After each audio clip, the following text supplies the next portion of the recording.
Good evening, everyone, and welcome to episode 52 of Malt Magic Campaign 2, the Planar Detective Agency. I'm not going to lie, it's already been a Monday for me, so I'm looking forward to some D&D shenanigans tonight, of which I am sure there will be many. There's a few schedule things to go through where I'll do that when we all come sort of together as a cast. But before we do that, before we sort of do recaps and get into tonight's episode, let's run down my usual shout outs and thank yous. So of course a big shout out and thank you to Incarnate, Albo Radio and Dungeon Alchemist for all things tabletop and mapping. The map you saw last week as Edgious was getting his ass handed to him, shall we say, was courtesy of Incarnate, and we then played on Albo Rodeo, which I still love as a VTT, to be honest. Nice and simple, keep it simple, and go from there. A big shout out to Hero Forge and sort of OpenAI for just character generation and iteration tool sets there, visuals, all those sort of things. D&D Beyond for all things D&D, game management, encounter management, sourcebooks, etc, etc, although there are a number of sourcebooks that I use that are not on D&D Beyond, so a big thank you to the likes of Kobold Press as well, whom I use a lot of content from. And then there are the DM's tools that I use in the background, so Kasoon, 5e Magic Shop, the Thieves Guild, 2 Minutes Tools and World, Anvil, almost forgot all of them there, but they're just the little tools I use in the background to do things like puzzle generation or travel time calculations, treasure generation if I randomly decide to drop treasure into the world. And yeah, there's a whole abundance of different tools there for you to go and use in your own games, just to make things a little bit easier, because we all know a DM's life is very hectic. Any of the musical tracks you hear are courtesy of either Tabletop Audio or BattleBard, so please go and give both of them a quick check out.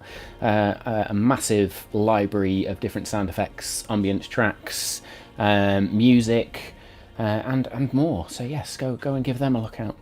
As always, I need to say a huge thank you to Tom Bodie from Homie and the Dude, who continue to join us on our adventures in Ardalia and NOF, more importantly. And also a big thank you and shout out to the Eldritch Press and Fletch, more specifically, for all his help and continued support. And then there is the shout out to Games, Gags and Geeks, who continue their Storm King's Thunder campaigns. Please go and check that out on YouTube or Twitch. What else to talk about? Yes, if you didn't catch the social media news this week on either our channels or Homie and the Dude's channels, there is a new Kickstarter coming from Homie and the Dude, The Wandering Tavern, which we've already spoken about on stream. You can register now to sort of notify you when that goes live, so you are there ready to go on day one, and there's additional bonuses should you do sort of the pre-support, if you like, the pre-pledge to that particular Kickstarter. So if you've not seen those details, please go check out the social media channels, and all the details are there for you. I've already signed up. Let's hope you have. If you're not, go do it now and then come straight back to the stream. Speaking of the social media channels, you can see all the links along the bottom there. So X, I finally just said X, Instagram, Threads. Hopefully you're here with us on either Twitch or YouTube, and then there's the TikTok channel as well, which has been very quiet of late. I do apologise for that. We will get more TikTok videos up there, little clips. I think we definitely need to take some clips from the samurai arc, as I'll call it, or the mini arc there, because there was a lot of funny moments. I think if we just take last week and break it up into 10-second chunks, you've got thousands of clips there, because there was so much humour from last week and the episode before, so we definitely need to do that. So yes, come and follow us on the social media channels. Hopefully you're with us live. The VOD for this episode will go onto YouTube on Friday and will also go out on podcast as well on Friday. Thank you all for all the support across both of those. Podcast is still rocking. Absolutely love all the support on there. As I say time and time again, I know it's sometimes difficult when you're just logging onto a podcast on your phone and listen to it when you're traveling or doing anything like that. But if you are listening on the podcast and you want to come and interact with us some more, then please come and join the Discord channel. The link to the Discord channel, or the Discord server, sorry, is in the podcast description. So please click that and come join us. And yeah, for anybody that is watching as well, please come join us on the Discord server as well. We've got all sorts of things from fan art, just general art in there, discussions around AI of all things, because we know that's a hot topic in the TTRPG community right now. Fan theories, updates from myself, homebrews, updates from the cast. There's a whole space in there to have specific Home in the Dude discussions as well, if you're interested in their stuff. So yeah, trying to do more on Discord, and we will continue to grow that out. And I think, folks, I've managed to get through that with very little pain tonight, despite my head being very foggy this evening. But we will get there, we will get through it. So, really looking forward to tonight. I think it's going to be a fun one now that the band is back together. But we will talk about that in a minute as I see what's happening behind the scenes. But with that being said, my usual warnings most certainly apply. There will be adult language and definitely adult humour. You have been warned. Let's roll.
Yo. Heyo. Yep. So we all do the sound of that intro. We all sit behind the scenes going dooka dooka dooka dooka dooka. We should record a version of us doing it with our voices. Oh my God, that's genius. That's That so would be good. genius. Danny. Acapella version. Oh, that is Sorry, Matt. absolutely Shit all superb over your intro idea. there, Matt. No, you guys crack on. You guys crack on. Just while I quickly sort stuff out in the background. Oh, So keep chatting amongst yourselves. This is ginger beer, not urine. I've not got a kidney problem. yeah. For the podcast viewers, that wasn't weird. He was holding his glass up, and it does honestly look like he's taking a whiz into his pint mug. So yeah, it's a bit weird. Good But enough as for I Bear said Grylls, it's good enough for pre-stream, me. if it's that yellow, you need to see a doctor. Yeah. Or I've been on a stag do. Or that. Yeah. Yeah. Good stuff. Well, we've already started to descend into chaos, but before we descend into any more chaos, let's do our lineup, and then we can properly descend into the chaotic nature of this campaign, because it's awesome. So I am your Dungeon Master for this and all of our Campaign 2 episodes, and a couple of one-shots and series. My name is Matt, I should have said that first. I also play the various sidekick characters that have appeared. At the minute, there are no NPCs for me to play this evening, so I will be the existential crisis that is Cog, and anybody else that may or may not pop up at some point. Where's Callum? Bring Callum. I was going to say, back. right, Petition. lads. Let's U-turn. Let's go get him. It's just we're done with this. I Hi, forgot to bring Takami. Fuck. Fuck. Honestly, every single NPC that we get, we're like new member of the party. That's it. Sorted. Hello, I Your am ally list is Dave. growing. And I play Jewel of Shadows, the female Tabaxi rogue. And I am Danny, and I play Lex Ordo, the UNT Clockwork Sorcerer. I happen to be Tom, and I am the father half of Homie and the Dude. I play Kavan Buckland, the human barbarian. And I later on in the session, happened- when we need to do a presentation, Tom is going to pull that whiteboard across and start writing diagrams for us. You see shit back there. Oh yeah.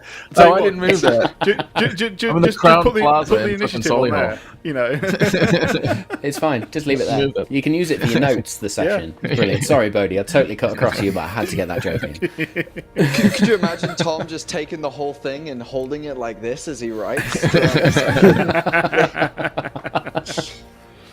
I happen to be the son half of Homie and the Dude. My name is Bodhi, and I'm playing a bone changeling bard sorcerer, Edgious Bones, back in his home city, excited to tear up his home turf. And what was it? What did that old fart say? Balance or some shit? I don't know. Very good. So, yes, thank you to Tom joining us once again, because he is in a hotel, bless him, again, travelling, but still committed to the cause. So, amazing stuff. Thank you, buddy. As much as I take the piss around the actual background that you've got. That's how shit the hotel bar is. He'd rather be here with us. There wasn't a seat available. I The would be gyms there tend right to now. be pretty good at the Crown Plaza. On the treadmill. Anyway, yes, Chaos. So, last week and last we left off, the band had got back together finally, but before that, we sort of had the aftermath of the funeral in Stonebark Village, and Jewel, Kavan sort of coming to terms with that, but also saying their goodbyes to the Of Shadows family. I don't know whether we call them Of Shadows, Dave, or we just call them Shadows. I think Of Shadows is funnier, so I'm going with that. Are we sticking with Of Shadows because it's just fantastic? Of Of Shadows, yeah. Because if you Yeah. say of shadows, it makes it sound like a Handmaid's Tale type situation, where it's like of joy and off red. So yeah, it makes it sound like more dystopian. I like it. Just I like no that. creepy setup with maidens. Yeah, let's avoid that one.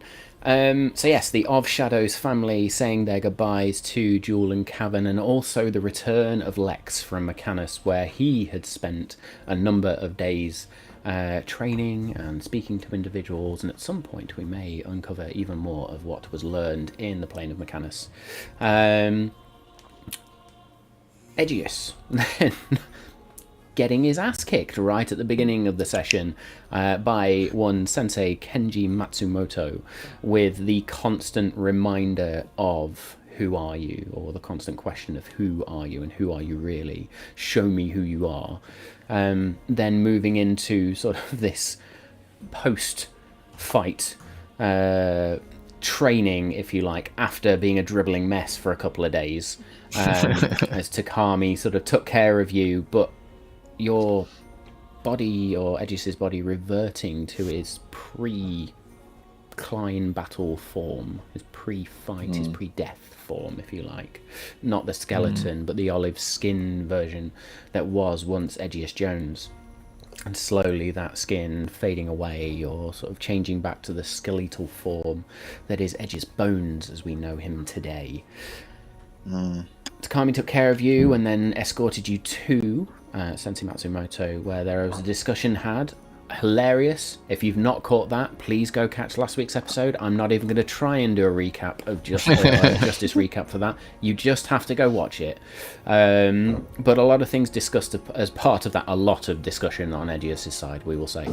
And yeah, eventually Edgious was basically told to get out. It's absolutely shutting up this trick. Edgious being told by not only Sensei Matsumoto but also Takami to just get the fuck out, and go on this journey of self-discovery now. So Edgious is on something of a new path to go and figure out who he is, find his centre, find his balance. The rest of the party then travelled to Union City and entered into Union City. Kavan had an encounter with a priest who had once looked after him, raised him, or just been there. That's a nice way to say Presence, molested. touched him is a question mark, yeah. Big question marks over what happened there. But Kavan had an encounter with one of the priests from the orphanage that he had grown up in before rebelling and escaping. And it was a little bit heated. The priest was very much a dick. and Kavan may or may not have headbutted said priest. Yeah. Which was fun. The party then sort of chiming in as well to say, get wrecked.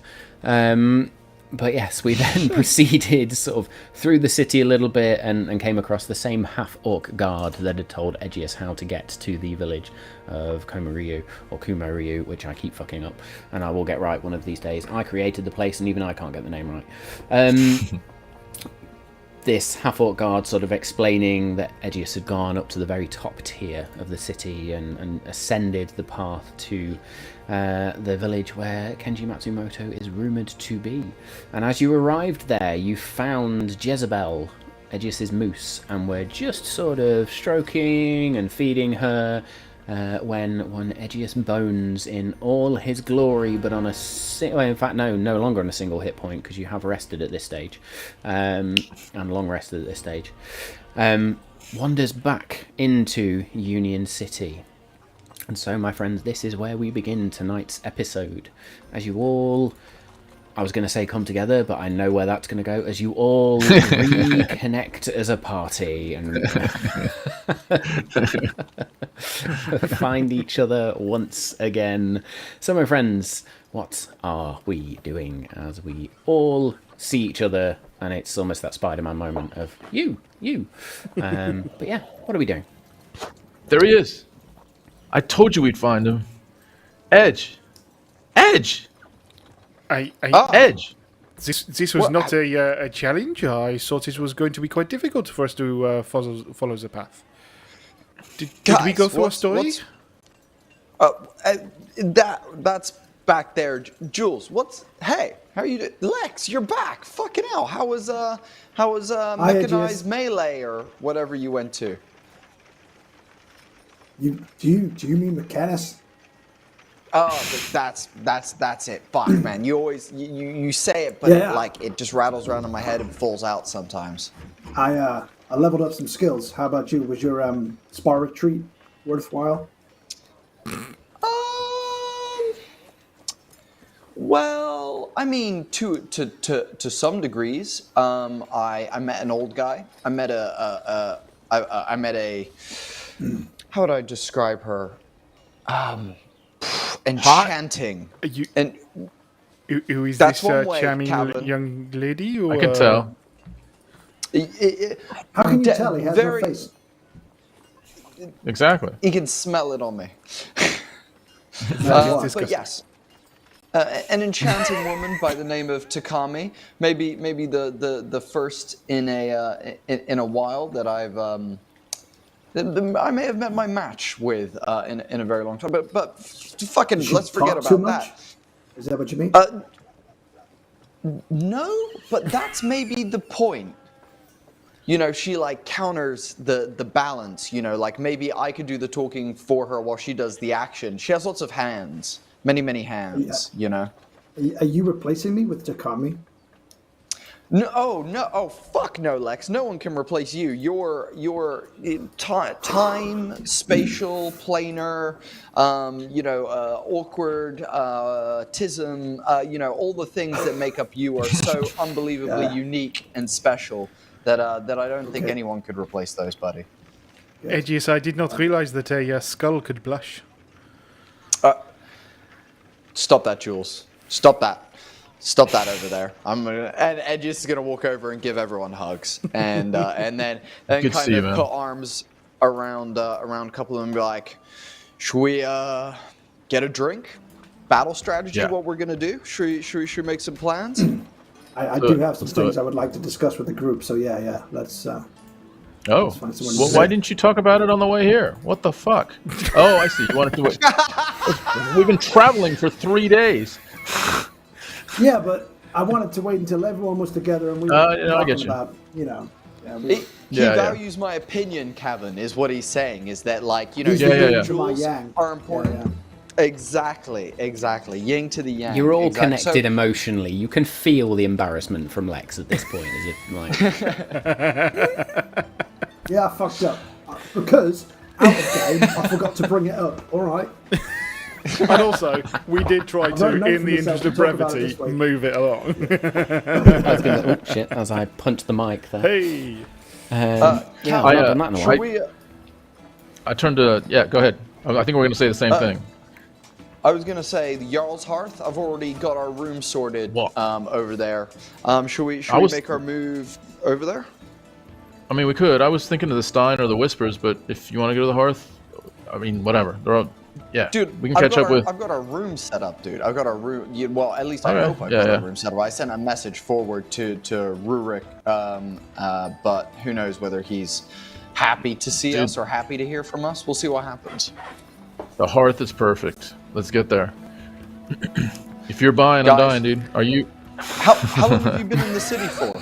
Wait, what did you just say to me? You remember the last drink we had here? Am I remembering it wrong? But you lost that bet, and you owe me, and by association, the rest of the Planar Detective Agency a round of drinks. I mean, that's the rule, isn't it? You can still remember that. I mean, I was hoping that the blows to your skull in the time that we've been away would have alleviated such memories from your mind, but here we are. I guess drinks are on me, and Ed just reaches into his shoe and pulls out 3 gold coins and holds them amongst his fingers. I was expecting you to put it on the company tab. Pull out the Planar Detective Agency NatWest card. Tabs are available, ladies and gentlemen. So let's head down to the Jarl's Hearth. But how long have you been in the city? Have you Kavan, have you given them the tour? We have pretty much arrived and we came to find you. We arrived, punched a priest, and then come and found you. That's pretty much all we've done. You can see slight blood splatter on Kavan's face, actually. I mean, is that not how you're meant to enter Union City? I mean, that's how we did enter it. It wasn't far from what I did. I less punching on my behalf, but still just as startling, I think, for those around me. So, Kavan, who did you hit? Let's start with that. I mean, technically, I'm not sure if you would classify it as hitting. Some people call it a kiss, but it was one of the Northerners, I believe, call it that. Yeah. That is, yeah. No, it was one of those fucks. One of the, the order was out and about in the city, and those fucking scumbags. Dude, I was we've just trying to be now called that a Binnerith's kiss. Love it. I just asked him a question. I actually just asked him if he had seen you, and he just, like they do, man, made me feel small. And I even then, I tried to. I haven't even told you about it, but I'm feeling really mostly good and positive and balanced. You said the word, and this dude, he just kept pushing and pushing, and I mean, Jewel. And then the balance. It was justified, right? As opposed to democracy. In Kavan's defense, we did encourage him to do it. I have to admit, he brought on a side of me that meant I wanted to make sure he did not leave with any, coin. But unfortunately, we did decide to leave him. I mean, now we all share emotions. I was feeling what Kavan was feeling, and the only logical thing to do in that instance was headbutt the guy. Yes.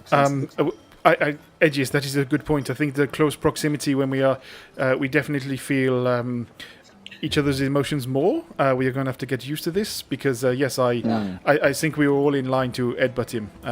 So it was a very interesting thing. Edgious, that is a really good point. You are in a city and we are in your, forgive me, normal form?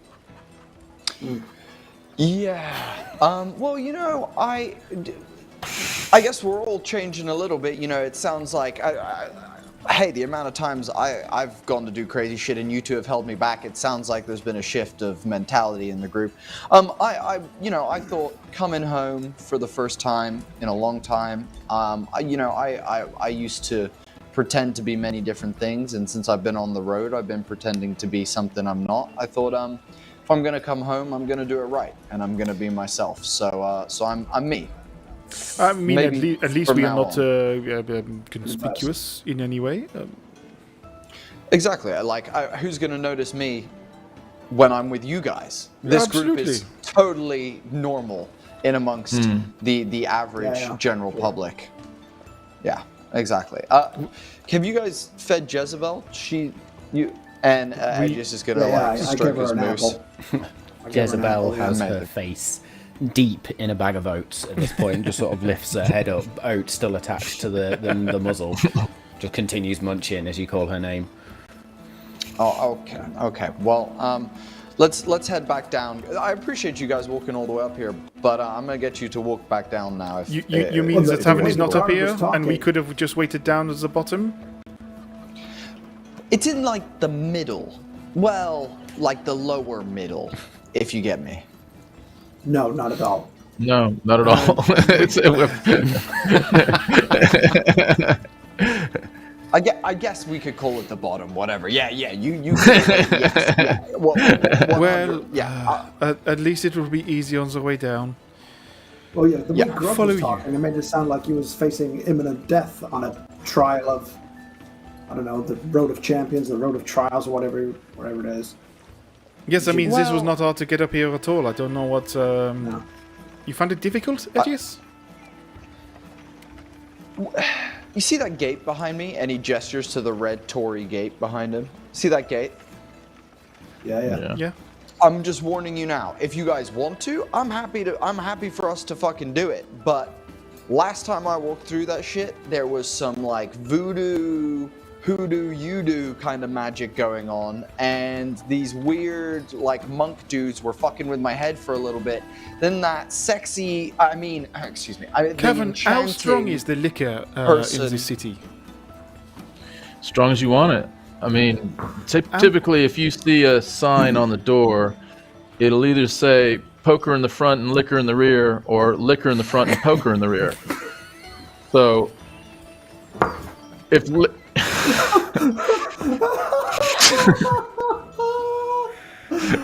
Oh, that's my new motto for life.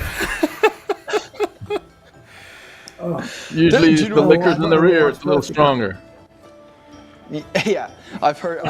Usually if it's kept out the back, then it comes with a bit more fermentation because it's outdoors. That is actually going to be the synopsis on the YouTube video for this week. That's all I was going to say. Yeah. That's all I was going to say. I think we found the fucking clip for this week. Oh, my ears are hot after that one. Fucking hell. I like to think Very as good. well At this that moment, Edgious. Go on. Whenever Edgious thinks of Takami, because I'm connected to him emotionally, I get an awkward boner on his behalf. Just a like slight and we're not talking like full chub or half chub. We're talking like the beginnings of a chub. You know, like the blood begins kind of emanating downwards. Yeah, 100%. It's one of those moments like, why do I suddenly feel aroused? Yeah, what exactly. the fuck is going on? Very good. So, okay, Edgious, in this moment, a small boy runs up to you and sort of, Mr.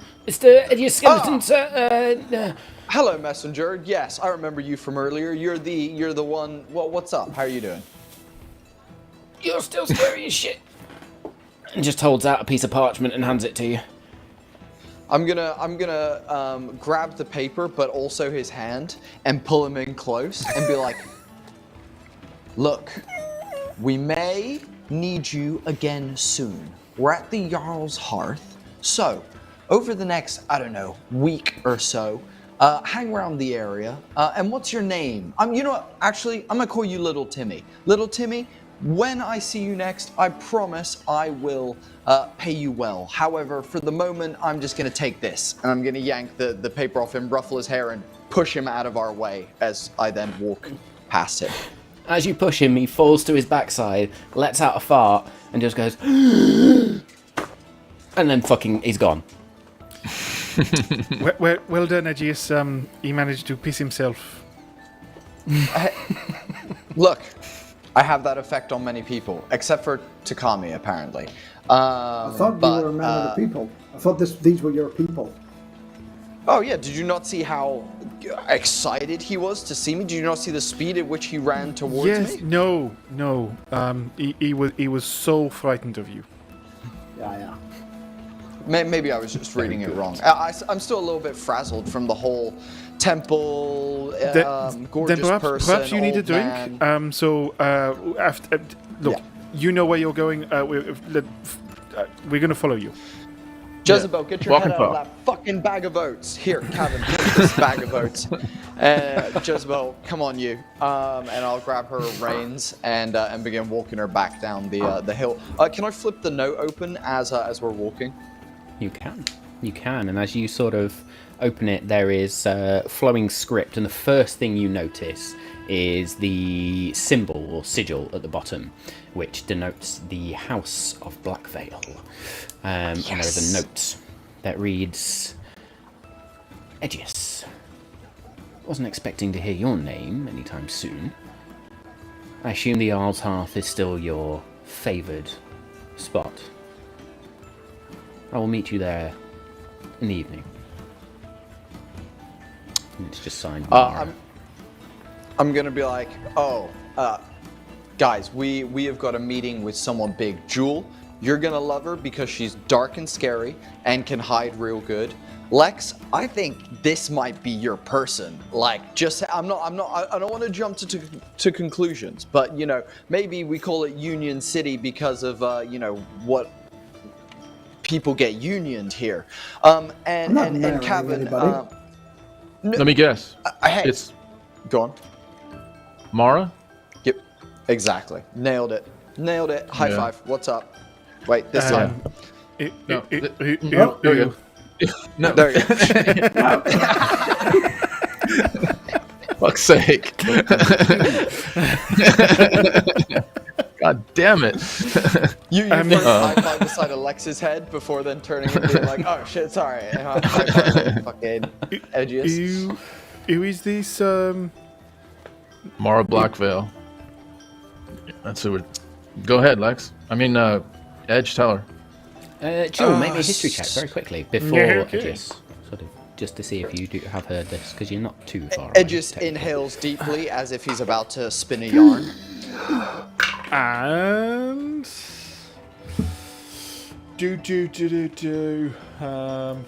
it's pretty good. Donut. It's a 24. A 24. So yeah, as Edgious takes this deep breath, Jules sit there going, I know who Mara Blackvale is, and Edgious then goes.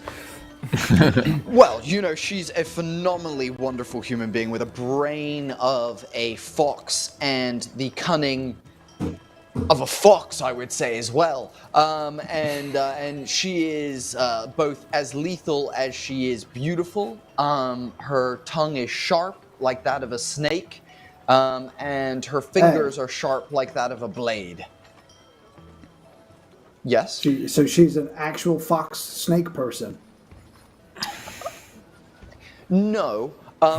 You'll Metaphors. see. She Metaphors. Metaphor. Exactly. Yeah. Sorry. I forgot about. Since you've been away, I forgot to do the whole say it beforehand and 2 then days, do the man. metaphor. I've been gone 2 Yeah, dude, it's been a lot. Dude, you don't even know the shit I've gone through in the last 2 days, dude. First of all, I can't Was a wait to lot tell of you head about trauma. it. Yes, but trauma in terms of that's stressful. Not so much like dink, my head, Well, at least I don't think the old man. hit me I more believe in the it might chest. have been both. But anyway, what does Jewel know of? And I keep forgetting her name. Mara Mara Blackvale. Blackvale. So you would know Mara Blackvale is a notable member of the Black Vale, or the House Blackvale, which is one of the 7 noble families of Union City. They are a somewhat mysterious family, and Jewel, you would actually be quite interested by the fact that Edgious has a connection here, because they are known to have links to sort of espionage rings, but they also help to manage some of the city's defences as well. When you say espionage rings, do I know implicitly whether they are or are not connected with the Serpent's Cloak? No. I don't The whole know. nature of that organisation is nobody talks about the Serpent's Cloak. Yeah, Is that the first rule? pretty much. It's the Serpent's second Cloak, rule, yeah. actually. The first rule is just nobody talks. Yeah, Very you good. know, So you but- descend down the city. Carry on. No, I'm just yeah, gonna say like one go. one. I guess the thing to remember about Mara is, I don't call her by name. Don't act like you know her that well. She's undercover, kind of like we're undercover. Bow when she when we first see her as well. It's a sign of respect within the Blackveil family, and typically whoever your guest is, you tend to bow ever so slightly lower than them. So guys, let's get those hips greased and well oiled, and make sure that we can we can get a full bend. Why is she like a halfling? Is that why we have to bow so low?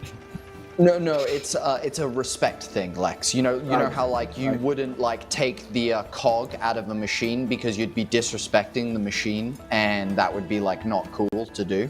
It's similar kind of, thinking. You say to not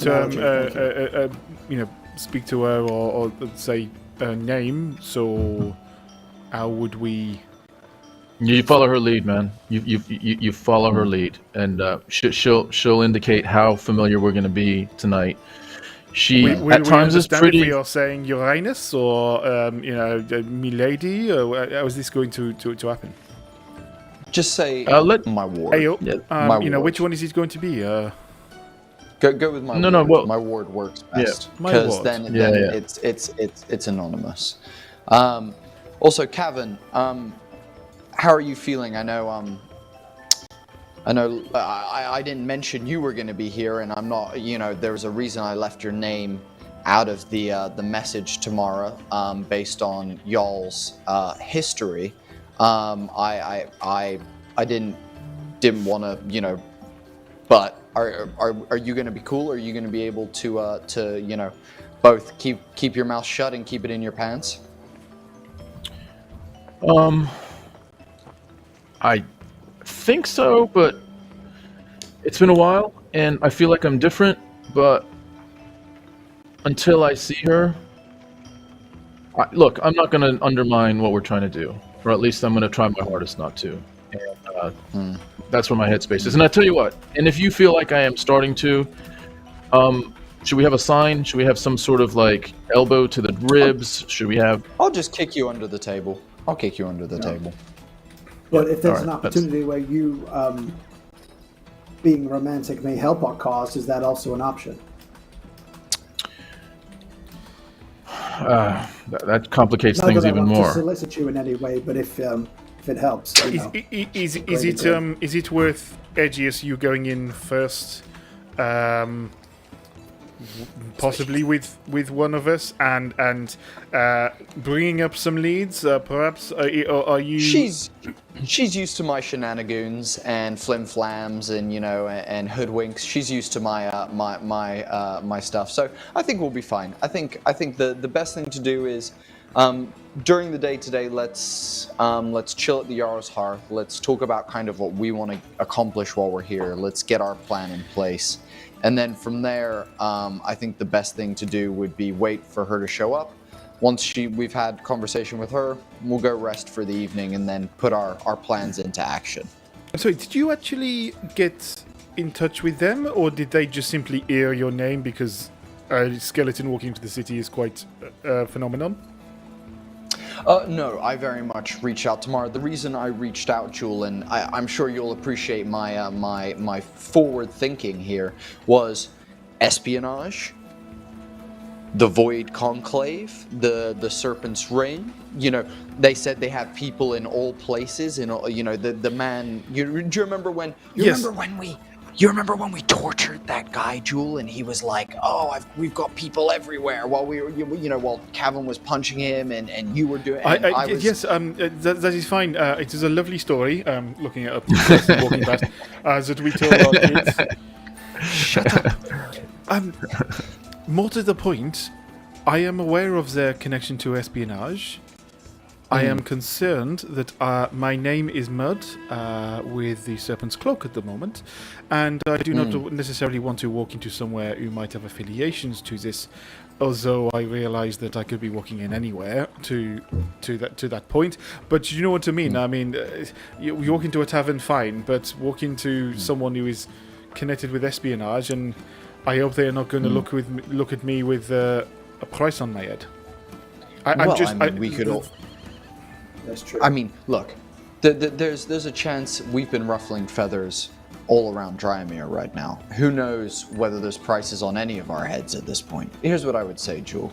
If it would make you feel more comfortable, we can call you, I don't know, Sapphire or Diamond or Emerald or it's a good false name. We could also call you like Iron or like Bronze. Your sister's called Bronze. We could just Bronze.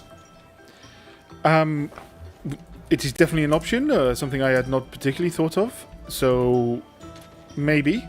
The problem with it is often we will forget and then say something, say my name as normal. So I wonder whether we say it as normal, and if there is any recognition, we see, and then perhaps we can try and use misinformation, that we were not aware that they were looking for me. Perhaps it seems it is a mere misunderstanding. Maybe running down those lines, possibly. I think that's all not a bad idea. I think even worse, look, Mara deals in confidentiality, and the whole point of espionage, especially at Mara's level, is you don't play sides. You play the money. So I think there's a high chance that, if we ask for, her to be discreet, then she very well will be. But are we talking that we are going to have stay in to Union pay City to keep too our silence? At which point do we have to seriously be aware how much are we going to bid towards this? Is this what you're saying? Oh no! I mean, or is it more that we Kavan need to provide them with more information than is useful to me being potentially wanted by the Serpent's Cloak? We have that in spades, I believe. So here's my two thoughts. Kavan, I am so sorry to do this to you. My first one was, yes, information is definitely a good starting point. And then Kavan, I was gonna say, you remember a couple years ago when you saved her life? Maybe it's time to call in that favor that you currently have or have been holding on to for a while. But just I know you've been saving it for something special or important. So just something that came to my mind, but also it's totally at your discretion, Kavan. You can decide whether we call in that favor or not. So it's my discretion, but you fucking put it out there to the group, and fuck, dude. I guess I could do it, but this is complicated. I had a moment with Mara. I mean, I thought I did. You cannot tell with Mara. When she looks at you in the eye, my recommendation is to look away quickly. Because not covert. Yeah. Overt. The eyes. So I don't know how real or not real our thing is, and I thought it was real, and that meant something to me, and so I don't know, man. Let's just play it, but let's just see how it goes. I'm kind of uncomfortable even meeting her, but also kind of excited. Let's take it one point, step at a time. You all rock up outside of the Jarl's Hearth, having passed through the various tiers and seen different aspects of the city. You pass through a park, which is denoted as the Green Ward. You pass by various markets. You see an airship yard in the distance, but eventually you come to what looks like a very Norse-inspired building, grand homestead of sorts. with a sign that hangs outside that says the Jarl's Hearth, with the symbol of a picture of a grand throne and a hulking Viking type individual sat on it, drinking out of a large Viking drinking horn, and you can hear the noise out here. This is a very, very raucous, hearty tavern, located quite deep into the lower tier of Union City. As you enter, there are a number of individuals laughing and sort of swilling drinks, throwing different things all over the room. And you notice the walls are adorned with various shields, axes, and tapestries that all depict various battles. Everyone seems to be drinking out of these horn mugs, and the smell of meat just permeates the air. There is a bardic troupe in the corner, currently taking a break. And as you all step in, where are we going? What are we doing? Edgious is gonna like push the doors open and be like, "Ah, Daddy's home," and then turn back to the group and be like, "Let's go get a booth. Let's go get some drinks." And Kavan, those fucking scumbags are still here, and he's gonna point over to the bar troupe. Fuck those fucking what did they call themselves? The food fight. Something about I don't fucking know. Earth, Wind, and Fire. The food fighters. Oh, nailed it. Fucking brilliant. I was waiting for a mic drop then. Can Dunk. Sorry, Jewel, you were about to say. Yeah, can Jewel do a check to see if anyone is following the group into the tavern, please? Make me a perception check, please.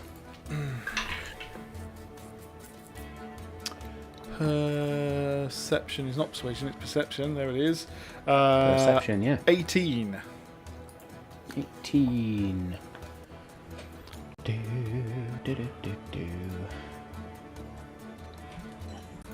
Brain. Just decided to leave my body totally. I need to put the elevator music on then at one point. You did. Very good. So you do see at one point, you sort of turn and look, and there is a flash of pastel pink, which is very quickly gone, and you're sort of looking around there. Ed just doesn't know this, but something in his trousers just feels excited. He's flinched a little bit. Joe's just going to keep an eye out for that then, for anyone in that sort of coloured garb coming into the tavern. Yeah. Can Kavan roll to see if he recognizes anyone besides the food fighters? Yes. Make me a straight perception check, please. But while everyone's kind of stood at the doorway, Edgious is going to just beeline for the bar and be like, "Lord Brooke, you sandbagging son of a bitch!" and just point at the barkeep behind the bar.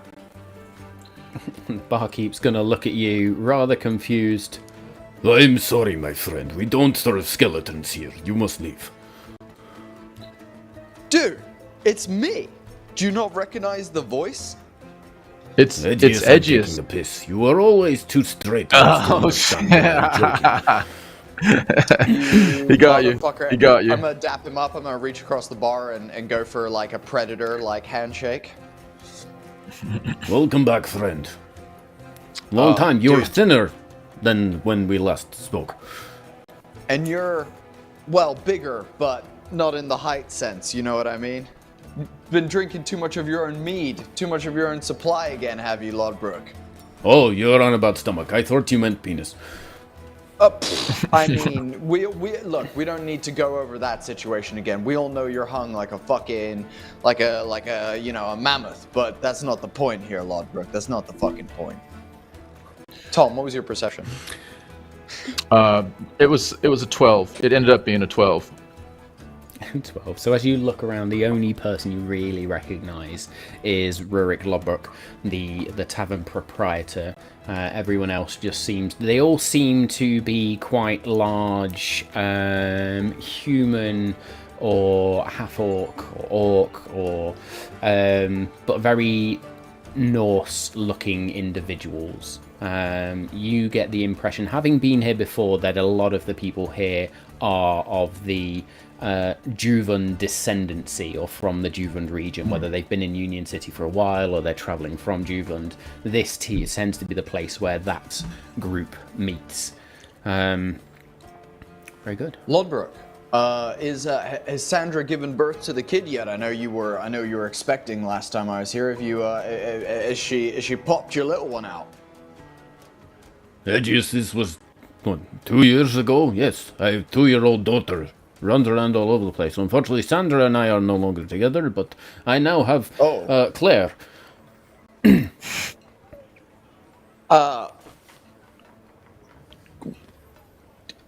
I liked Sandra, but you know what, Claire? What's up, Claire? How are you? Edgious Bones, longtime friend of your man here, Lodbrok. Pleasure to meet you. By the way, Kavan, and these are my compatriots, Lex Ordo, absolute wizard with a pen and some maths and some other bits and bobs. So, sorry, yeah. And that's Jewel of Shadows. Weird name, but trust me, it's fits. Worth it. Really fits. Jewel of Shadows. Related to Dream. That is correct. I hope. He shagged your mum. Oh, there's the name that takes me back. Long time. Very long time. What, 30, well, no longer. Must be must be nearly 45, 50 years. How did you know Dream? Well, I was, this is, family home. Dream Page used to frequent here after work when father run tavern. Can you just do an insight check on that? Just Yeah, absolutely. that's. I mean, that's you normal. can. This guy is a complete no bullshit, but yeah. 15. Yeah. There's no fucking filter here. It's No, just everything cool. is as it is. And I will say, as he points out Claire, you see a female half-orc, very gruff-looking female half-orc, to the point where she's almost got a little bit of stubble. She's very large, muscular. We're talking like proper half-orc muscle mummy. All right. She pegs While him, this is that going what on, I'm saying. I'm actually just reaching over the bar and I'm finding pint glasses and I'm pouring them myself. And I hand one to Lex, I hand one to Jewel, and I have one as well. And I just say, Lodbrok, I'm assuming this is still cool. And I raise my... I mean, you still Pint. got to pay tab from 2 years ago, but sure, let's have this one on the house. And he pours himself. You don't find any pint glasses, but you do find a bunch of these horn mugs, these Viking horn mugs. And he fills one up with a very, very dark, rich ale that you all seem to... Sorry, it's actually mead, not ale. To your ongoing health. No judgment meant. Edgious. You are. I appreciate that. You're going to be surprised. I'm actually back in the business, and I'm going to slide one of our business cards across the thing as Edgious turns back around to the rest of the group and goes, "Liquor out the back. Be careful." And is going to like sip gently from his horn. Lex, do you think he knows everybody in Union City? Is this going to be a blessing or a curse? I cannot tell.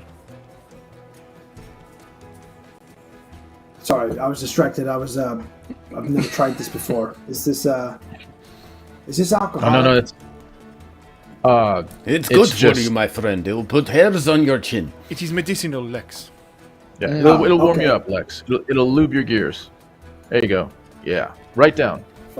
Fucking hell, that is good. Yeah. That one needs another. And pours you a Shit. yes. Oh, Lex is going to be making Constitution saving throws before we know it. Sorry, Joe. What was your question? I was just going to say, I'm wondering if Edgious knows everybody. I don't know if that is going less to. and less with this drink every time I take a sip. It's fucking brilliant. What he was saying? Yeah, Edgious knows everybody. He's a good guy. Legs, perhaps it's slightly slow. You were saying sipping it. Try sipping it instead of glugging it. I elbow Jewel and I say, "Hey, it's the first time we've all been together. Let's just let's have fun. Let's loosen up." I mean, you're carrying him to the room. That's fine. We This also one I has had- worried I his had- heart. Give him another. Sorry, Edgious, you were, meeting? Yes, we have a meeting based on the business card, and I'm gonna push it to the edge of the far edge of the thing in front of him. He looks down now.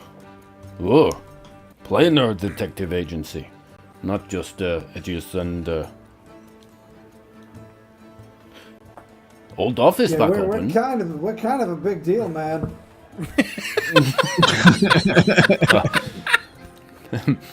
This one. Gosh. More ale. Yeah, we what my friend Lex said. We've already saved the world a couple times, but what I would say, no, the old office. Well, we'll see. Well, last time our work pass still boarded up, but anyway, do you continue meeting? That's actually good to know. So yeah, we've got a meeting here later. So do you mind if we take one of the booths? And let me also ask, what the fuck are you doing hiring those scumbags over on the stage? What? Hiring? They asked if they could play. I don't charge them. And you Sorry, just let I don't them? pay them. Well, we need music. You left. Yeah, but is it not hurting your fucking customers' ears? Are you not losing patrons by the minute as they fucking crudely swear? Take a look around. None of these individuals have any sense of tonality in here whatsoever. Yeah, but this was once a sacred home of roles that rocked. And now you've got these fucking jabronis over there Edgious. that are... Edgious, just shh. Always talking too much. Good fighters. Get the fuck out. Later. Good luck, guys. Have a Bardic nice troop day. Bye. I find They'll just I pack find a their shit roll. up and- I find a roll on the bar and I throw it at him over my shoulder. This roll, then, make me a straight strength check, please. Why are you guys drinking so fast? This social custom is hard to keep on top of. I tell you what. Joe would like to. I hope you're picking up his tab. Joe would like to sleight of hand. I always pick up his tab. Swap Fucking cheesecake. Lex's Did you just call me tankard. Cheesecake, Lex? for basically swap Jules' empty one for Lex's full one, just trying to slow him down. I rolled an 8. So, yeah, Lex, an 8. So this roll, bread roll just bean and misses the food fighters, but hits an half-orc individual in the back of the head who just sort of turns around. Who threw that? And sees the food fighters. You fuckers.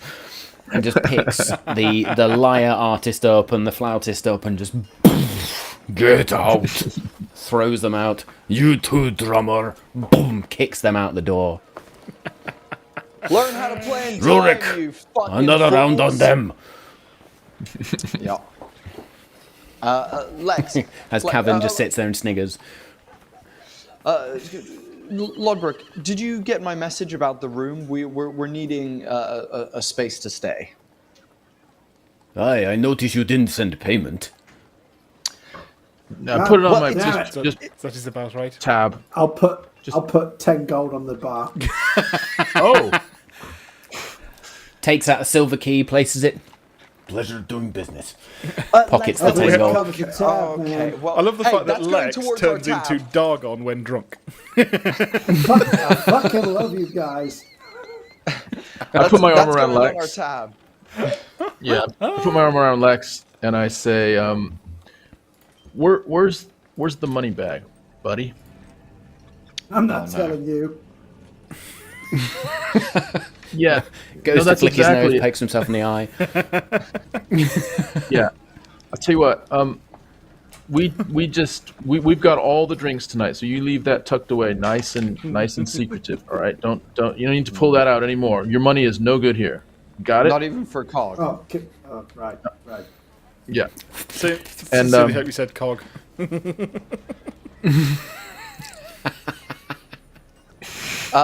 Very good. Logbook. Rorik Logbook. then just goes, We'll take the book. Consider the booth tab over there. settled. Sorry. The booth. Hey. Yeah. Well, with that amount of gold, look, take side room. Ooh. That would be really great. You're welcome. What? What did you say, Lex? What the Lex? Jesus. Pull yourself to Edgious is gonna like Who is shake his Jesus? side. We once had a Jesus in. Do you mean him? No, I'm talking about an old The friend wine who cellar? had a beard and could walk on water, strange wizard type. But right. Fuck, I'm frazzled. It's been a hell of a couple days since I've been back, Lodbrok. Basically, Drink. yes, I am going to do that. We'll go to the side room when an Edgious leans in real far across the bar, close to his ear, and whispers, "Mara Blackveil arrives. Please send her to the side room." She's already here, my friend. Hence the side room. Jules sniggers. I turn to Lex and I say, "I told you, she's always one step ahead. Just I'm be gonna turn careful what back you and say." be like, fuck. Okay. Shots? Yeah, let's do a round of shots. Kavan, no, Kavan, bad. I mean, No. I feel a little impaired to have a serious conversation. I don't feel good. I can I'll get just you go- pears if this is what you want. no, What? I do not think he's in quite the shape to have a sensible conversation in his state. Let's bring Maybe him, let's he'll be bring him in the fine. room. Lex so he will be doesn't fine. cause Here is key. chaos. Yep. Yes. Oh, Lex, you could go up to the room if you want to make yourself, or you could just come sit in the corner and Yeah. real quiet, like Yeah. super quiet. Lex, you'll be Should I fine. do a You'll be fine. tactical vomit? I've heard of tactical vomits. I've heard you talk of them. Should I do one of those? Yes, Lex, you probably should. Yeah, sure. Fuck me. I'll take him. I'll take him. I'll tell you what. Why Thank don't I you. take Lex? You and Jewel go to Yeah. see you know who, and why don't you leave some sort of word with Lodbrok if it's okay for me to come? I mean, she might not even want to see me, Edge. All right, so me and Lex go Yeah. outside for a minute, leave word for Lodbrok, and then we'll follow the queue, and then we'll come back in. Oh, this Okay. is going to go swimmingly. Jewel, very good then. You ready? Absolutely not. Let's go. Okay, phenomenal. Well, it's So as never Kavan been... and Lex go outside, Lex barely makes it out of the doors before he just... and the food fighters, who are currently just sat on the step outside, just sort of rubbing their heads, just get drenched. Total shower of vomit. And just sat there like... You know, we really didn't get paid for this gig. Should we head off to the gear? That sounds like a better place. See you, fellas. Good luck. Yeah. Anyway, how about this? Fuck Hey, you. Gruel. Oh, no. Never mind. No, I'm not gonna do it. I'm not gonna do it. I got my boy here, Lex, and I just kind of put an arm over Lex's shoulder and I say, "Let's get some fresh air. Let's get some fresh air." And Proud of you, man. just walk. You could have hit that guy and you didn't. Proud of you. Exactly. And I'm proud of you because you taught me, man. You taught me about I mean, I knew about balance, but something about when you said it meant it hit me differently. You know how like when someone is telling you something over and over again and you're like, yeah, whatever. And then someone else it hits you differently when you hear the same words from a different mouth. And that's what happened. So, and then I pull out a flask out of my pocket and I open it and I pass it to Lex. Oh, I don't need any more. I do not need any more. That's fine. And I take a big hit off of it. And I'm like, Anyway, what were we saying? It was, balance. And so it's me that has to thank you. And how are you feeling anyway? I know this is... I'll tell you. Fucking hell, Lex's metabolism is fucking brilliant. That was a good roll. Constitution-wise, I'm feeling What was good, it? but 17. 17. Yeah, suddenly, with that tactical chunder, Lex just sort of shakes his head and just a bit... Yeah, bit almost back to normal. Almost. Yeah. Wow. That really worked. Sorry, I obviously I don't usually drink whatever that No. does. Don't apologize. You got to feel it sometimes, man. You gotta just let it rip sometimes, and be good with how that feels. And whatever comes to your mind, new things come out, and you feel freer. And that's what it's all about. And you're in good hands, man. You're in good hands. I hope I didn't There's derail any another of Edge's Norse-looking plans in big... there. Another big hulking humanoid sort of walks past, hears the conversation, slaps Lex on the back. Drink more, my friend, you'll enjoy it. And fucks off somewhere. Yeah, I mean that's the point. I mean, this is a hard drinking place. This place is. I mean, Edge and I have woken up here under bar stools many a time. So, do not apologize for any of it. And it's also they've been some of the best nights we've ever had. I mean, once we get drunk, I mean, it might happen tonight. I don't know. Let's see what happens with Mara. But we might just get up on that stage, man, and it could be. Let's just see. Let's just see how it plays out. But I'm just saying, Lex, go with it. Just go with what it is, and if it's something that you kind of enjoy or kind of curious about, well, lean into it and see how that feels. Okay. Yeah. Right. So, Edges has a plan. is it good? Let's not scupper that plan. I'll keep it down. No. I mean, you're cool, man. You're cool. Look at you. You're talking. You're fine. You hear me. But how are things? Like, you've been holding this thing. I know you want to tell everyone, and that's fine. You wait till we're all together. But otherwise, like, you've been back now 3-4 days, been able to digest everything that's happened over there. You all right? It's been a weird adjustment. I'm not going to lie. Coming back to a world of emotion and spontaneity and chaos. It's been a bit of although I was only gone for 2 days, it feels a lot longer. But this emotional connection is quite hard for me to get used to because I'm feeling things I don't usually feel. I'm getting caught up in moments that I wouldn't usually do. So I don't know if it's my emotions, your emotions. I'm still adjusting, should we say? Yeah. No, I understand. Yeah, so just let that happen. Let those, even if they're new and they feel weird, and sometimes they feel scary, or sometimes they feel great. That's part of it. That's part of this whole thing, and I'm starting to really appreciate it more as well, Lex. And so, fuck it. Should we? You want to go back in? Yeah. I got this. Yeah. You got it, man. Very Wait, good. and I pull him. Conversation. I turn to him, and I'm like, dude, of course you got this.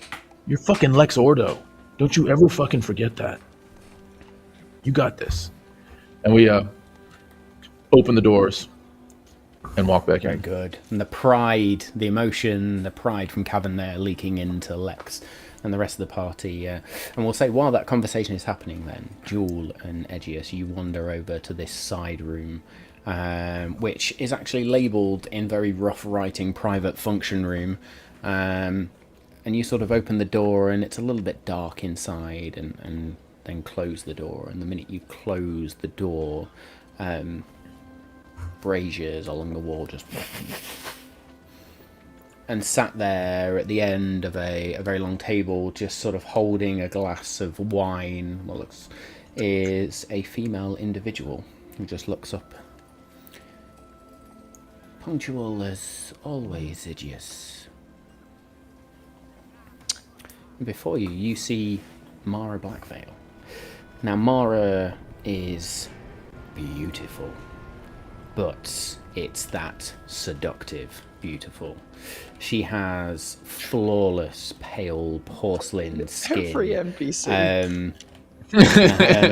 You called out that this NPC romanced someone, so I have changed her appearance very, very quickly.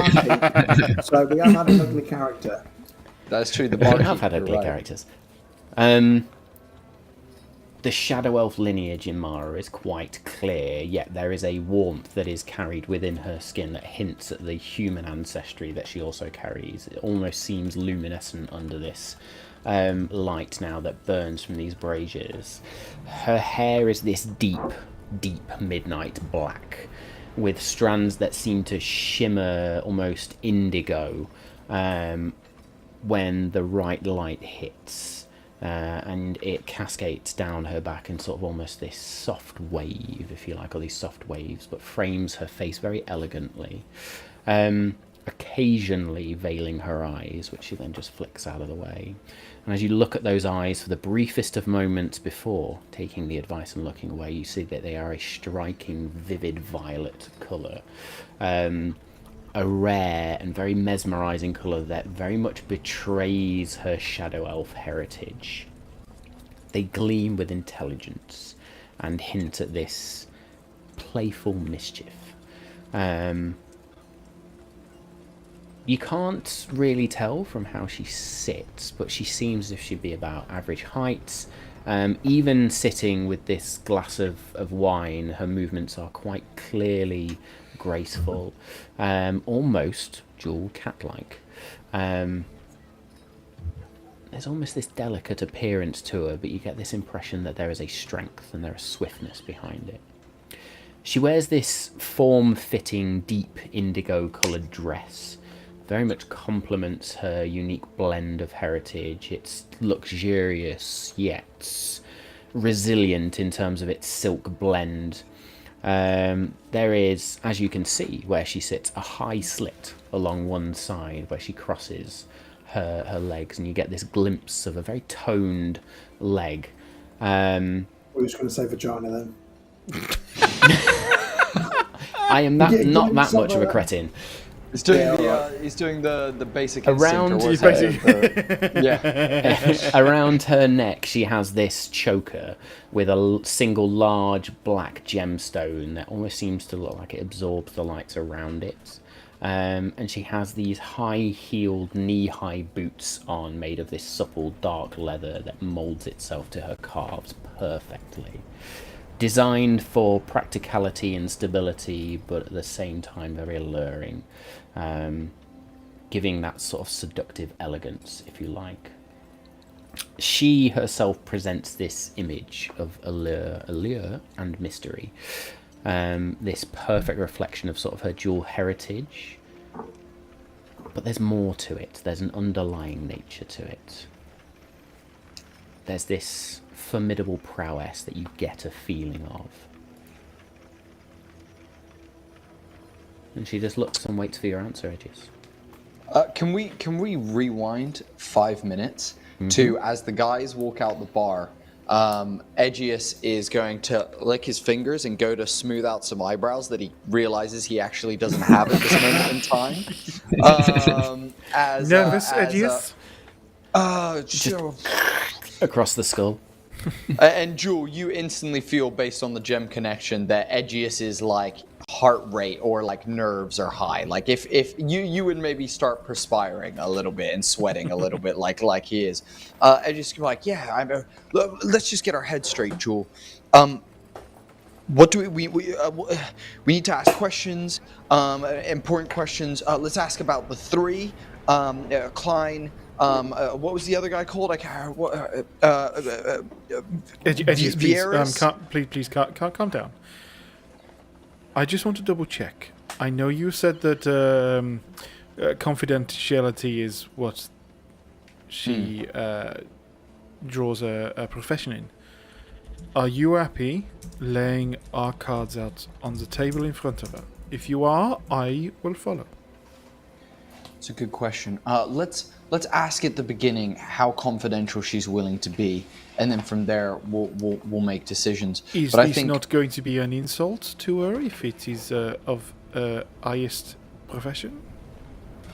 I think if we just ask really nicely with you know, you're really good at being polite. I'll maybe you look. I'm flustered, Joe. No, I'm flustered. I Slap totally me, Joel. understand. Slap me. Just straight away. Okay. Not a moment's hesitation. Yeah, just absolutely no hesitation whatsoever. I feel so much better. Thank you. Good. Now, yes. What one thing, and then I will say we can ask whatever we like. What is our safe word? Our get out clause? We know this works well. Great question. Humperdinck is what is coming to the tongue at the moment. You are actually insane, Edgious. I find it wonderful. Perhaps something less obvious. Oh, okay. Tiffin? Sure. Like I fancy some Tiffin. I was thinking maybe, you know, it is time for us to go and enjoy our whiskey, and whiskey is the word. A lot better. I love it, Jewel. This is why you are the leader of this troop. I most certainly am not, and do not ever say that again. What? I didn't say. Right. Let's just go. And Edgious is going to stride past Jewel towards the door. Very good. As I unmute my mic, as I realised I was muted back there for a minute. As we flash back fucking love forward, that safe word, by the way. I mean, it was brilliant. I mean, I love it, but... Edgious' safe word when he's in bed with somebody, Humperdinck. Humperdinck, indeed. As we flash back forward to being in the room, Edgious will be like, your ward, and he's gonna like place his hands by his side and bow as low as his non-cartilage separated bones allow him to do so. Jewel will respond and match Edgious, feeling slightly awkward. I'm impressed, Edgious, I think. Don't think I've ever seen you bend so much. I have been with new friends. That is what she said. I am with some new friends who have been teaching me my friend here. This is and I look to Jewel as if... Jewel of Shadows. It is a pleasure to meet you. Might I inquire as to how you know my name? My what? It is my nature to know names and individuals as they enter the city.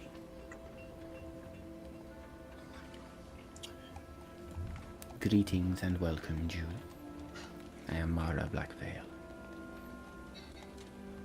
You are known far and wide, and it is a pleasure to be in your company. We will see. We will see. Sit, my friends. Tell me, Edgious, where is Kavan?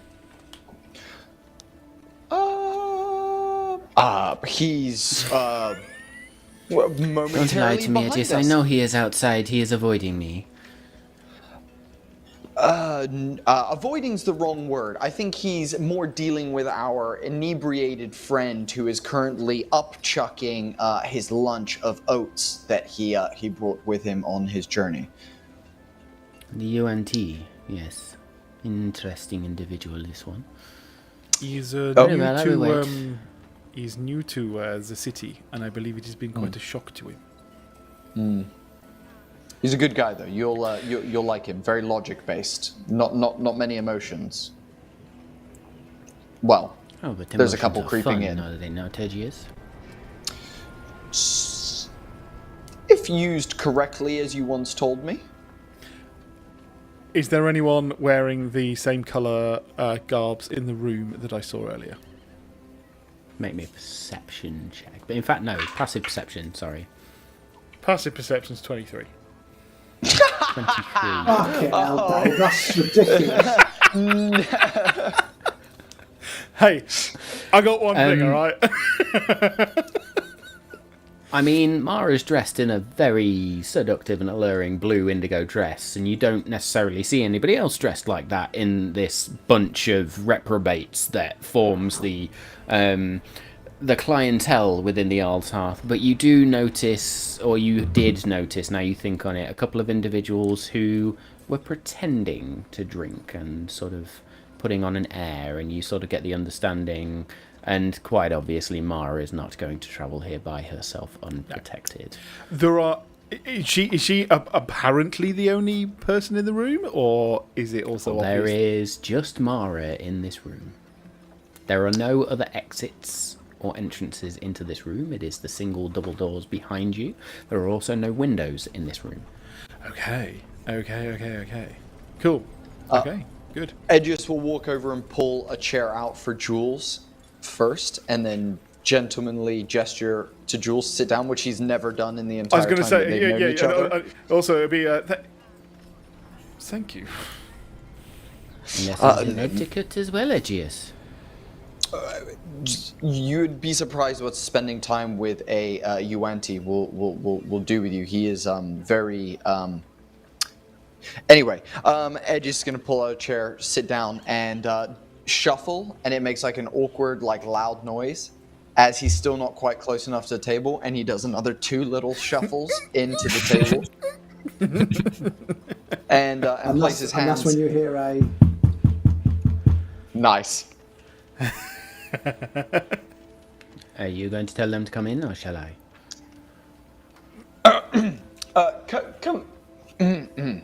Come in. I'll come in, bowing, so bent over, I'm pretty much just like walking with my thumbs on the Nose floor. plane in the floor. Yeah. And even Mara at this point can't help but chuckle to herself, just sort of. Edgious, I see you've been telling your friends about me. Lex, I believe. Do stand and take a seat. There is no need to get a rash on your nose. A couple minutes Thank you. before Lex enters, and after we had entered the bar, we went to the bar itself, and I said to Lex, we just need to ask Lodbrok if we're okay. And so I go up to Lodbrok and I say, Mara, actually, Lex, do you want a shot? Hell no. Because I need one. All right. Can you give me a double? You can have mine. Yeah, you can have mine. And Rurik, Lodbrok, seeing your turmoil, your inner turmoil. You, my friend, need something very strong. This, my finest Juvandian spirit. And just plonks this big sort of rotund bottle on the table, pulls the cork out, takes out not a shot glass, but just a straight tumbler and fills it to the top. Of that, you'll feel much better, my friend. The fumes are burning my eyes. And it is strong as fuck. I don't drink it yet. I just say to Lodbrok, look, I'm not going to ask you if she's been seeing anyone, but I'll just ask if she's been seeing anyone recently. How the fuck would I know? 'Tis the Black Veils they Yeah. keep to themselves. Ask her. Yeah, I know. I just anything you've seen or anything. I mean, she entered here. I don't see her usually. Okay. I hear you. You're talking nobles. What fucking nobles we have here? I'm about as close to a noble as it comes in here. No, I understand. You know my history with. Well, maybe you don't. But anyway, I heard. thanks, Lodbrok. Okay. You're welcome. And I take the whole shot down. Slam Make me a the shot Constitution glass. saving throw, please. Yes. Kavan's gonna shit himself. He's going to start Well, seeing smells or, hearing colours or something. While this is all that's a happening, That's a 15. Edgious's nervousness is definitely from Kavan. The gem is making Edgious feel the same nervousness that Kavan's feeling. So that's why Edgious has just been all kinds of weird and not his usual confident self going into this kind of situation. Very good. Sorry, So Kevin, 15. your Constitution saving throw was 15. 15. So you take this in, and there's a moment of, oh, fuck, that's really strong. But the barbarian takes over, and you just hold it in. And Rurik's going to look you dead in the eye. Well, that shocked me. I expected you to spew all over the bar. I had cloths here ready, but fair play. I remember that. Yeah. Thanks a lot, Brooke. And I wipe my eyebrows. And I look at Lex. Yes. Another bitch. That's fantastic. And I say, lead the way, Lex. I'll be right behind you. And that takes us Thinking to... So that's we what you need to return- do before you meet a noble. I will. Is that what we're supposed to do here? What the fuck? with Lex's still freshly cut hair, as Lex then opens the door, folds, and just scrapes his forehead, and the eyebrows as he looks up are just all dishevelled again. And yeah, we go through that motion where she says, stand, come and take a seat, and as you take a seat, then Kavan enters the room. Kavan, how are you entering the room? I wait for Lex to enter. I see the doorway. I take a deep breath. I remember what she looked like the last time I saw her and the way she looked at me. And I am bracing myself for her to look at me differently. And so I take a step in the room and I don't look at her. And I look for the closest chair. Because if I look at her... Now, if I look at her now, I might not even be able to enter the room if she disregards me or looks at me differently. So I just lower my eyes and see if I can find an open space where I can sit down. I imagine everything in this moment slows to like almost nothing as like Spanish guitar, like dun, dun, dun, dun, you know, like just comes It's in. that scene from as- MI2 where Yeah. Nyan Nordorf Hall and Ethan Hunt just the beams behind both of around them, the and they Spanish just- dancers. Yeah. Absolutely. Joe would Absolutely. say, I apologise. I think we need to improve on our entrances into, meetings, and then we'll look over at Kavan walking in. Did it feel as awkward for everyone else as it did for me? Absolutely, Lex. That was well played. No, you did. You did a great job, Lex. Pats his back as Lex sits next to Edgious. Mara is going to place that glass of wine down and stands, smooths out the skirt of her dress.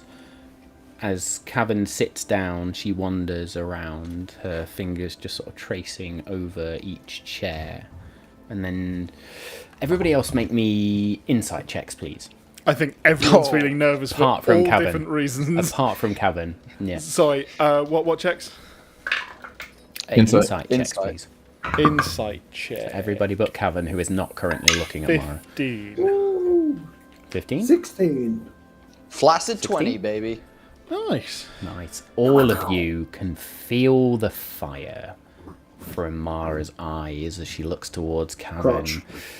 I will say, Edgious, with your flaccid 20, you're the only one that picks up that fire is not anger, but something else. As she wanders and traces her hand over the chair, and as Kavan sits down, she just snakes behind him and sort of rests her hands on her shoulders, and then just leans down and nibbles on his ear. And everyone feels awkward. I have quite a few questions about this social custom that I would like to clarify. Stop, Lex. Edgious grabs his hand and lowers his hand. Yeah. And Kavan, feeling that, takes that as reassurance, and he says, "Milady, It's been too long.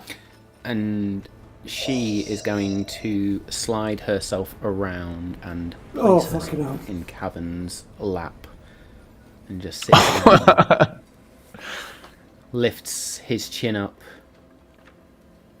It has been far too long, Kavan. And in front of gods and everyone is going to French kiss the absolute fuck out of Kavan in this moment. Can I roll an arousal check? Yes, you can. I'm going to ask you to... Let Kavan roll it for us, for him, and all of us. I was going to say, what In I'm which imagining case- is the 4 knees under the table all just smack against the table at the same time. Everyone's So like then, grabbing in each which other's case- thighs, like, oh shit. Kavan, make me another Survival. Constitution saving throw, please. Survival would have been a fun one, but Constitution saving throw to see if you can control yourself in this moment. Just Well, the if he as the carries on the arousal way hit. is, he's going to have to make a performance check to make sure he can perform under this sort of pressure in a room full of people. Fuck's sake. Here's the thing. I will say a disadvantage as well. At disadvantage. Jesus. Yeah, Because you're already You have erect. no She's hope. up, Oh my man. god. You have no hope. Do I have lucky? I think I have lucky, don't I? Maybe not. Edgious will be like... you might be getting lucky. Edgious will be like, guys, avert your eyes. As he gives Kavan bardic inspiration with that one. Nice. I avert my eyes Yes. like this. So I rolled a 7 before the bardic. Just The dual 7, so lifting add her your hood up. D6. And a You D6. can add a D6 it's extra not to gonna, me from my bardic it's not inspiration. gonna help much, but let's see. Fuck's sake.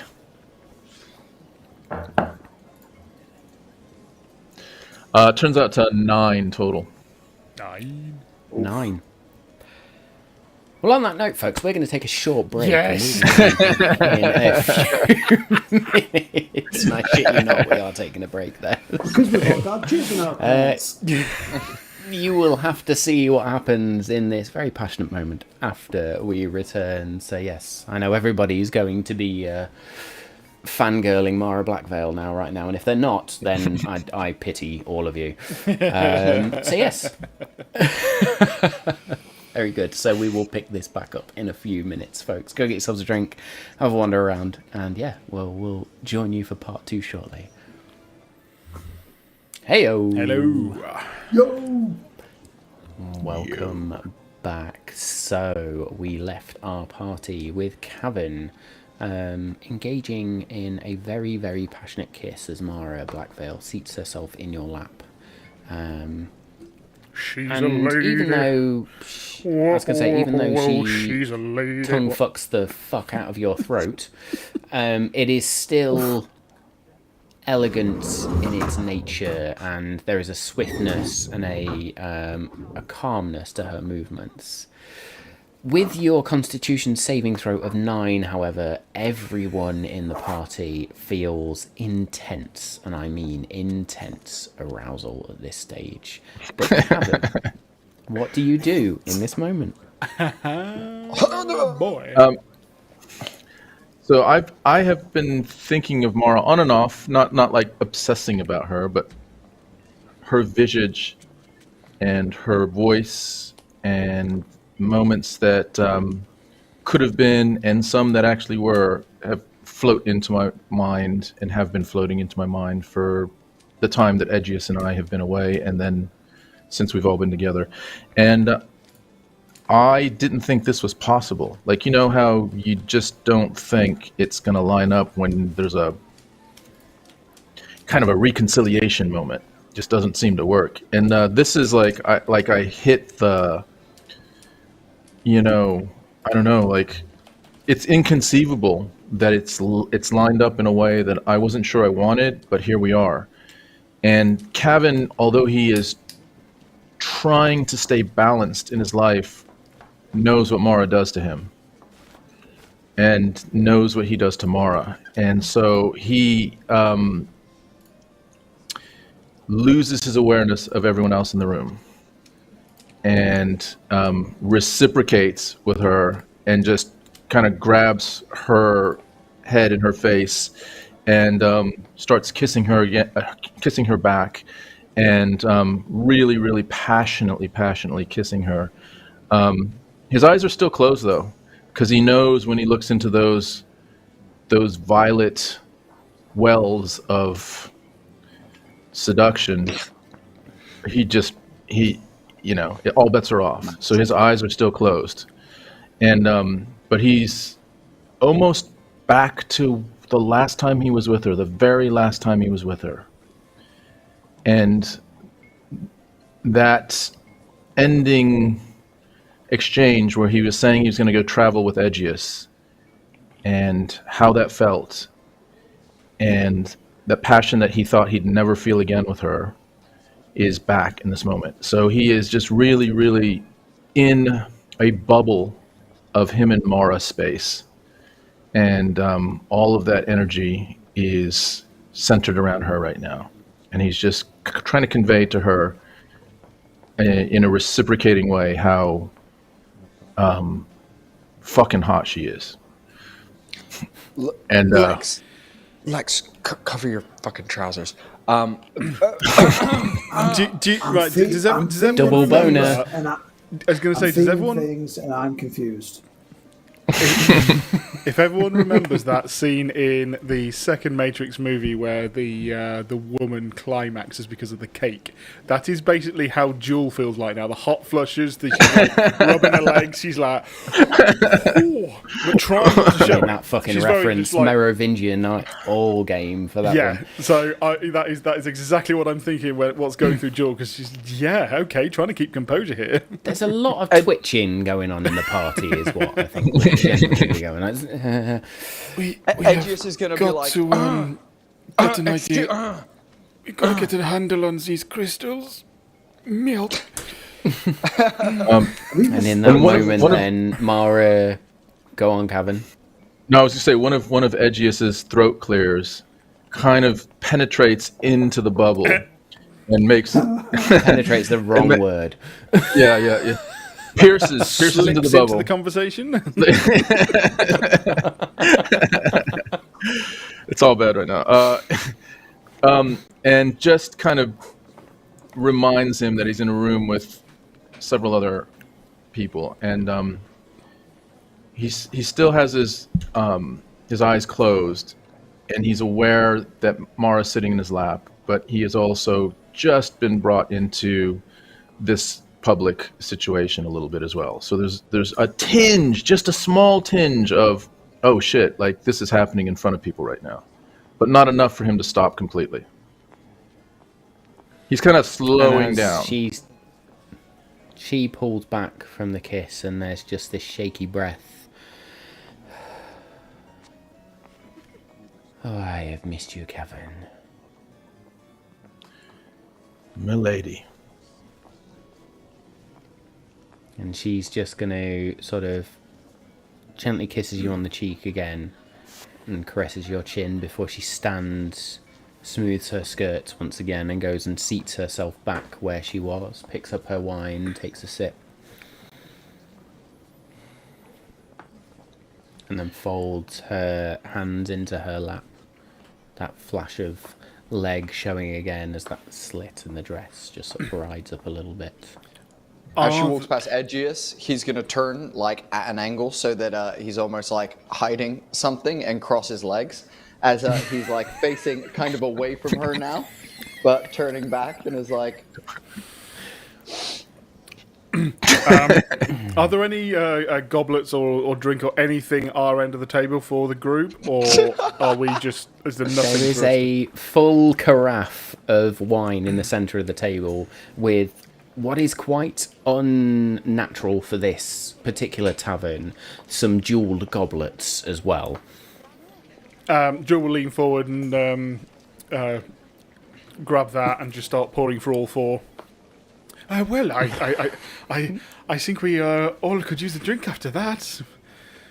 Well played. Kavan, you know I hope Mara. I didn't insult your sensibilities, Jules. Not at all. It is There is a reason why we all felt a little unusual there. We will come to that, I am sure, but it is a pleasure to know we are in good company. Looking over at Kavan. Any friend let me of just, Kavan is Yeah. fine, my dear. No, it's okay. These are my friends, and we're here on work, and I think I know the answer, but just for them, the things that we're going to be talking to you about, we need to trust you, and the things that you're going to talk to us about, we need you to know that you can trust us. Again, more for my friends than for anything else. Discretion's the you word well of the know. evening. As you both well know, secrets are my business.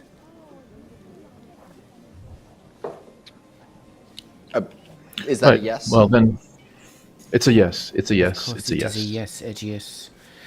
Sorry, you just being I very forget vague your about lack of things at the moment. decorum. Yeah, sorry about that. Do you all need a moment? I feel like there is some No, undue no, tension. no, no, Mara. It's Jewel, fine. can you pass me my glass now, please? Just slides it over to you. I mean, Jewel. This is you've Yes, met Kevin. Jewel. Jewel is. Jewel probably has the most well-balanced knowledge of why Wanted we're in here. an island to the south of this continent, from what I understand. I am. Do you know the God. reasoning for this? See the honesty right there? Well, Mara? Just note of that. Honesty from Jewel. Lots of it. Just saying. You interrupting Anyway, me, continue, Eddie. sorry. No, not at all, my ward. The ward, lady. And she does. There's a subtle grin. The murder of one Artemisia Calianera. Although I know this was not your doing. It was too messy for someone of your particular skills.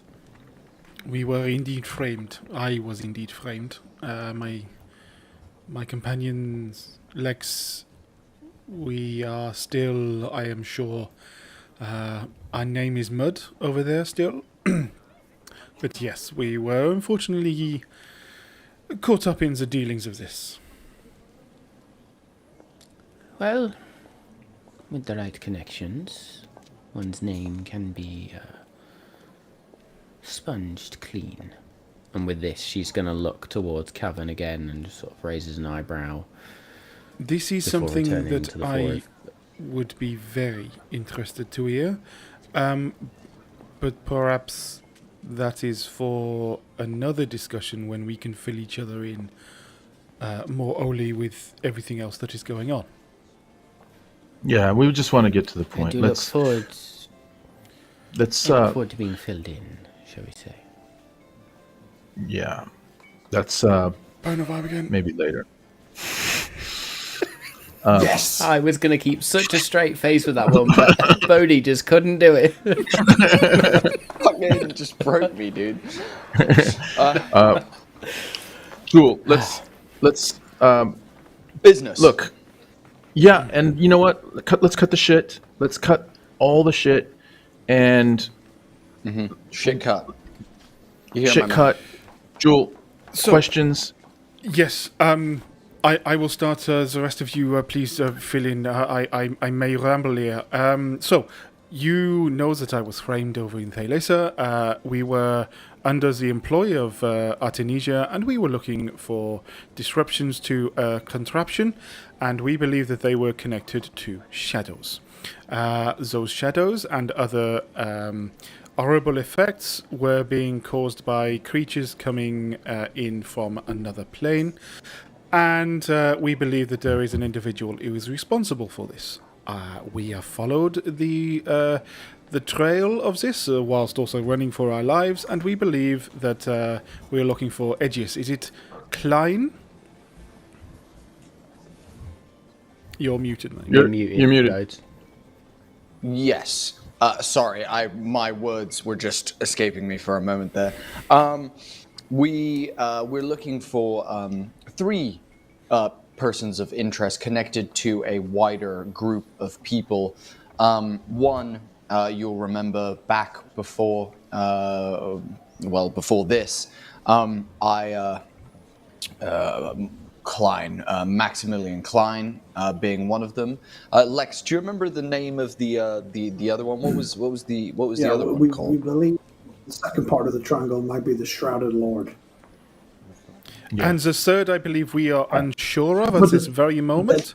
No, other way around. Sorry, the second person is V.S. Shadowforn, and we believe the third person might be the Shrouded Lord, but we're hoping to confirm that they're Correct, Lex. Thank you for clarifying this.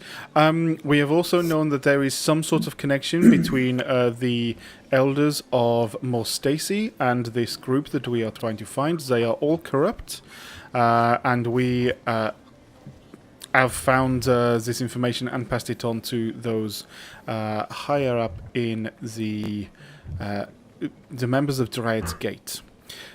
This has brought us over to Union City, where we are trying to find more information on any of these leads to track down those we seek. I believe the name was Vane. Wait. Yeah, hang on a minute. Vane Shadowforn. Thank you, Lex. Your wealth of knowledge. I'm sorry, I'm still just sweating somehow. Yes. So Mara, the reason I contacted you is simply we were informed while we were, to put it lightly, mutilating a gentleman, that this group of people have people everywhere.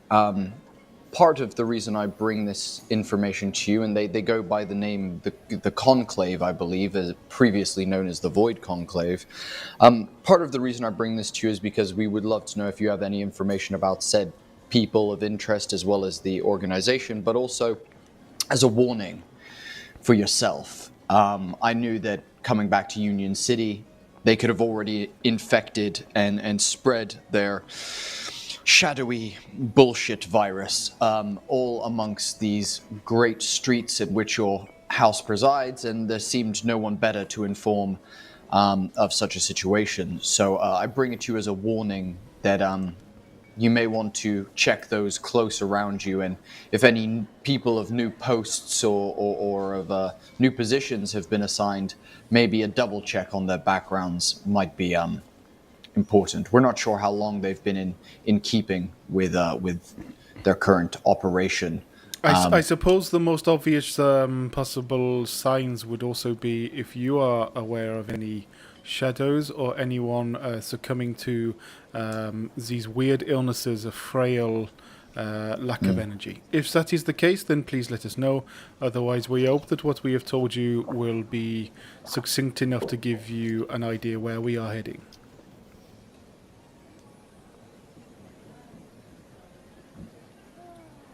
Are we done? Indeed. Lex, have you got anything else?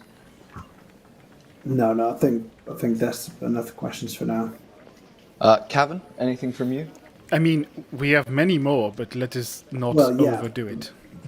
We've been told we asked too many questions at once, so I'm just trying to act on that feedback. This I can understand. Shadows, no. Influences, maybe. And we will come to this shortly. Klein, Edgious. I thought you had dealt with that with my previous intelligence. As did I, but a scrying spell and a strange visit from someone named the Shrouded Lord as we mutilated the gentleman I mentioned earlier leads me to believe that Klein is very much, partially alive, similar to myself, and probably not all that well, but kicking about still. Edgious, just tell her. I mean, he. Well, we know that he was last seen in some tunnels underneath the Crystalline Isle, and that he is very much back. And we want to fucking find him. Well, this is concerning. This Indeed. is information I am not partial to, and information I am not partial to is frustrating. I'm glad we could have brought it to you today, Mara. It's, something. But you can find out. I'll put feelers out to see what we can find. But if he has escaped my gaze this long, then who knows what we will find. This Shadowthorn you mentioned is a name I am more familiar with. There is talk of one individual growing in influence across our great continent. Now we're getting somewhere. Indeed, there is talk of someone trying to make a play within the city itself, and this is the reason I took this meeting. You ask of me, I ask of you. There is a masquerade ball happening not 2 nights from now. I suspect somebody will make a move of sorts to claim power or increase influence. You are the Planar Detective Agency. I hope your skills will able to help me uncover who this individual is. Do you mean that someone's going to make a move to break the oath and pact taken by the 7 families to rule as one unit? Is that what you're suggesting, Mar? Because that would be trying to introduce tension into the families and impose their own influence, and this I will not allow within my great city. I like it. I like balls. Now, you cannot all attend like this, and she points at your outfits. As much as I enjoy the musculature, Kavan, maybe let's make it more subtle. Okay. We can What get do rid you of the Provide guard. outfits. If you were to say, by the end of the night at the ball, we meet up again, what exactly do you need? Meet up, Kavan. You're going to be my date. Whee. I take it you were Yes, I looking am. for names as well as motive, if we can find such an information. My business is information.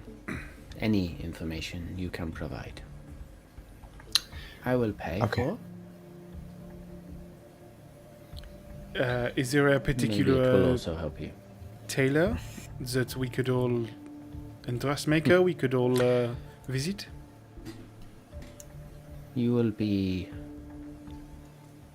clothed by the Black Veil family and the tailors we use. You will be guests of mine, and therefore you must represent my family as such. Is it not Do we going all to be need suspicious dates? that we are guests of yours? Do we Much not better need to question. be No? very well? That is good. Every family will have guests. Nobles they have invited. Families from afar. It will not go unnoticed that you are not nobles as such, but my business is information. And so inviting a detective agency is not beyond the realms of understanding. And let's just say if anybody questions it, then my influence is well known within the city.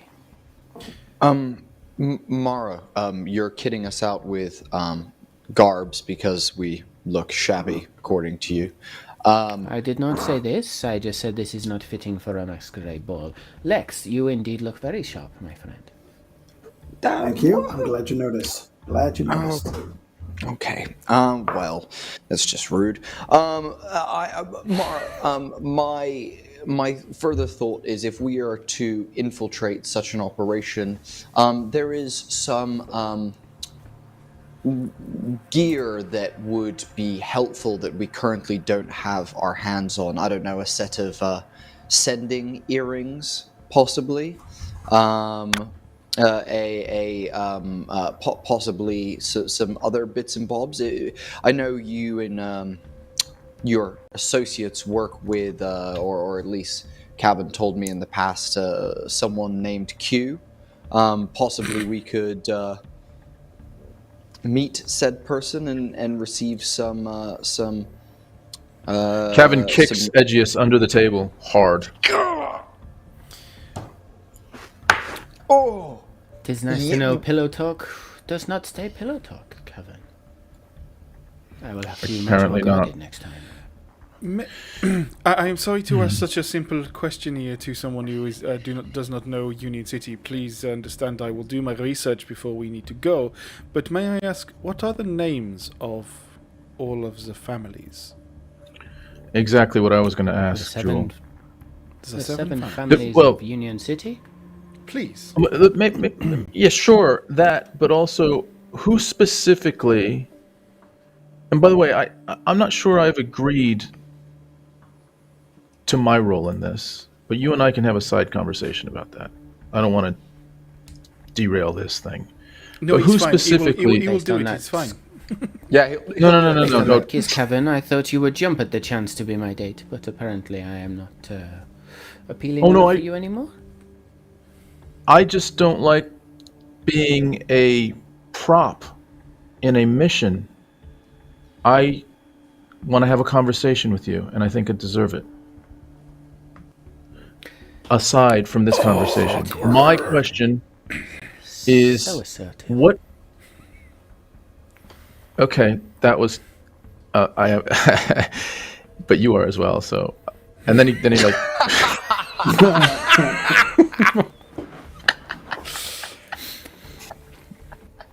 Never mind. She will not Pause. do the full leg movement, but she does change her leg to cross over to the other side.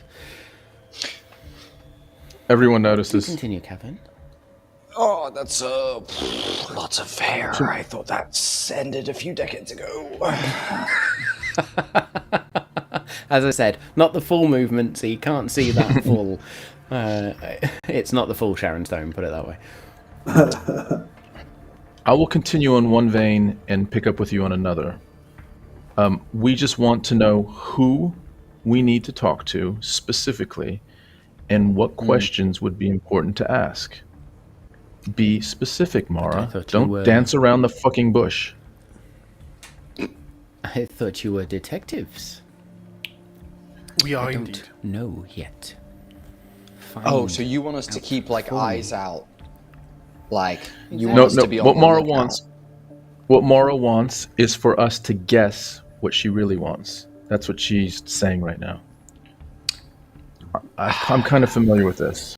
I assume that... Kavan, you would have made such a fine operative within the Black Veils.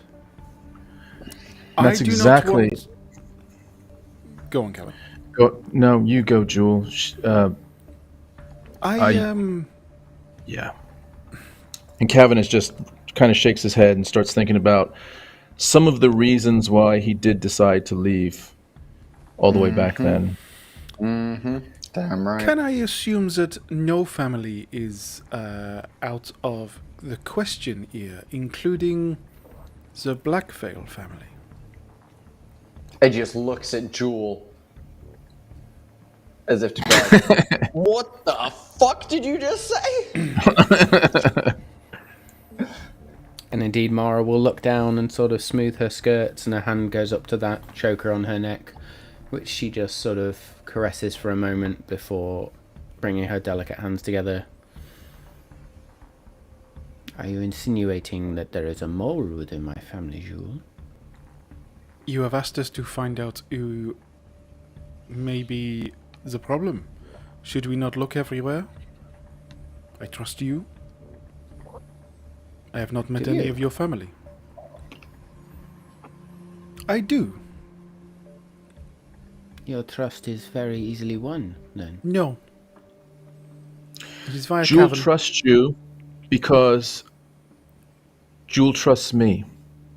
Correct. And if Jewel is betrayed, I am betrayed. So I ask again the difficult Let question. us not talk of betrayal, Kavan. Oh, for fuck's sake. Can we stay to the point, please, Mara? Can we please I am happy just... to stay to the point. Let us not talk of betrayal, though, given your past history. So do not Jewel, mean. to answer your question, Go on. forgive me for interrupting, but to answer your question, I am 99.9% confident that my family remains intact, uncorrupted. But Very good. you are wise to ask the question, at least. I do not believe an individual seeking to influence would target my family, knowing how many fingers I have out. And again, she says fingers in such a way, her eyes flash towards Kavan. I'm glad we understand where we are looking. Thank you. Can I quickly, under the table, cast Minor Illusion as I create a note and pass it to Lex? As, like, discreetly as I feasibly can. I'm going to ask you... Oh, is Minor Illusion a verbal spell? No, it's somatic and material. That's why I chose Nice. it. Make me a stealth check, then, please. I will say with advantage.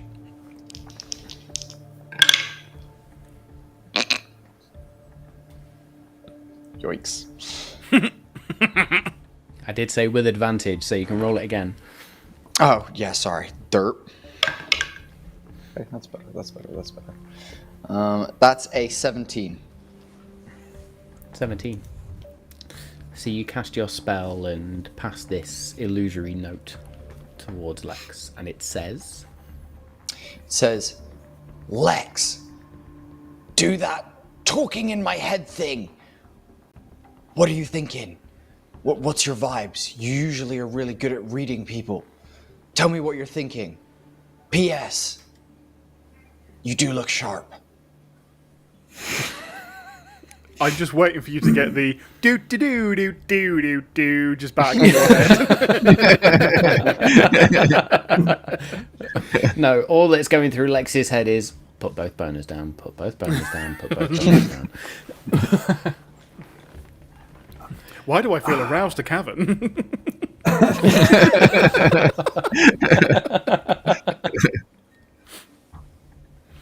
Anyway, I think carry she on, has Danny. We'll let been you to- define your character. No, that's fine. I think she has good intel. I think we won't find out anymore until we do what she wants. Edgious Edgious? kind of just nods his head ever so slightly. Yes, darling, mean Mara. I mean, Ward, lady, me. Smooth. Very smooth. If we are going to cast spells, let us do so in the open. I wouldn't. I don't know. Jewel now kicks Edgious under the table.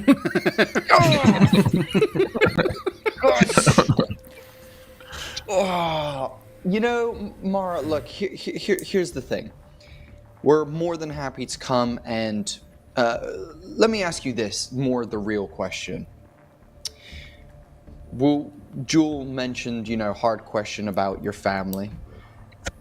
Is this a protection situation for yourself? Are we to, are we to subvert any sort of actioning? Say, I don't know, I'm just plucking things out of there. I don't know, maybe a poisoning or an abducting or something like that. Are we to intervene, or are we simply to deduce who and why and let them do it? Like, how much do you want us to actually get involved? I think, and I think the further question, Milady, Maward, Mara, Kavans. Shall we just all agree to call each other by name? Sure. Mara. We in return could do with money. That would definitely help us, especially getting to amazing. That would be full, plenty. Plenty sounds like a phenomenal number.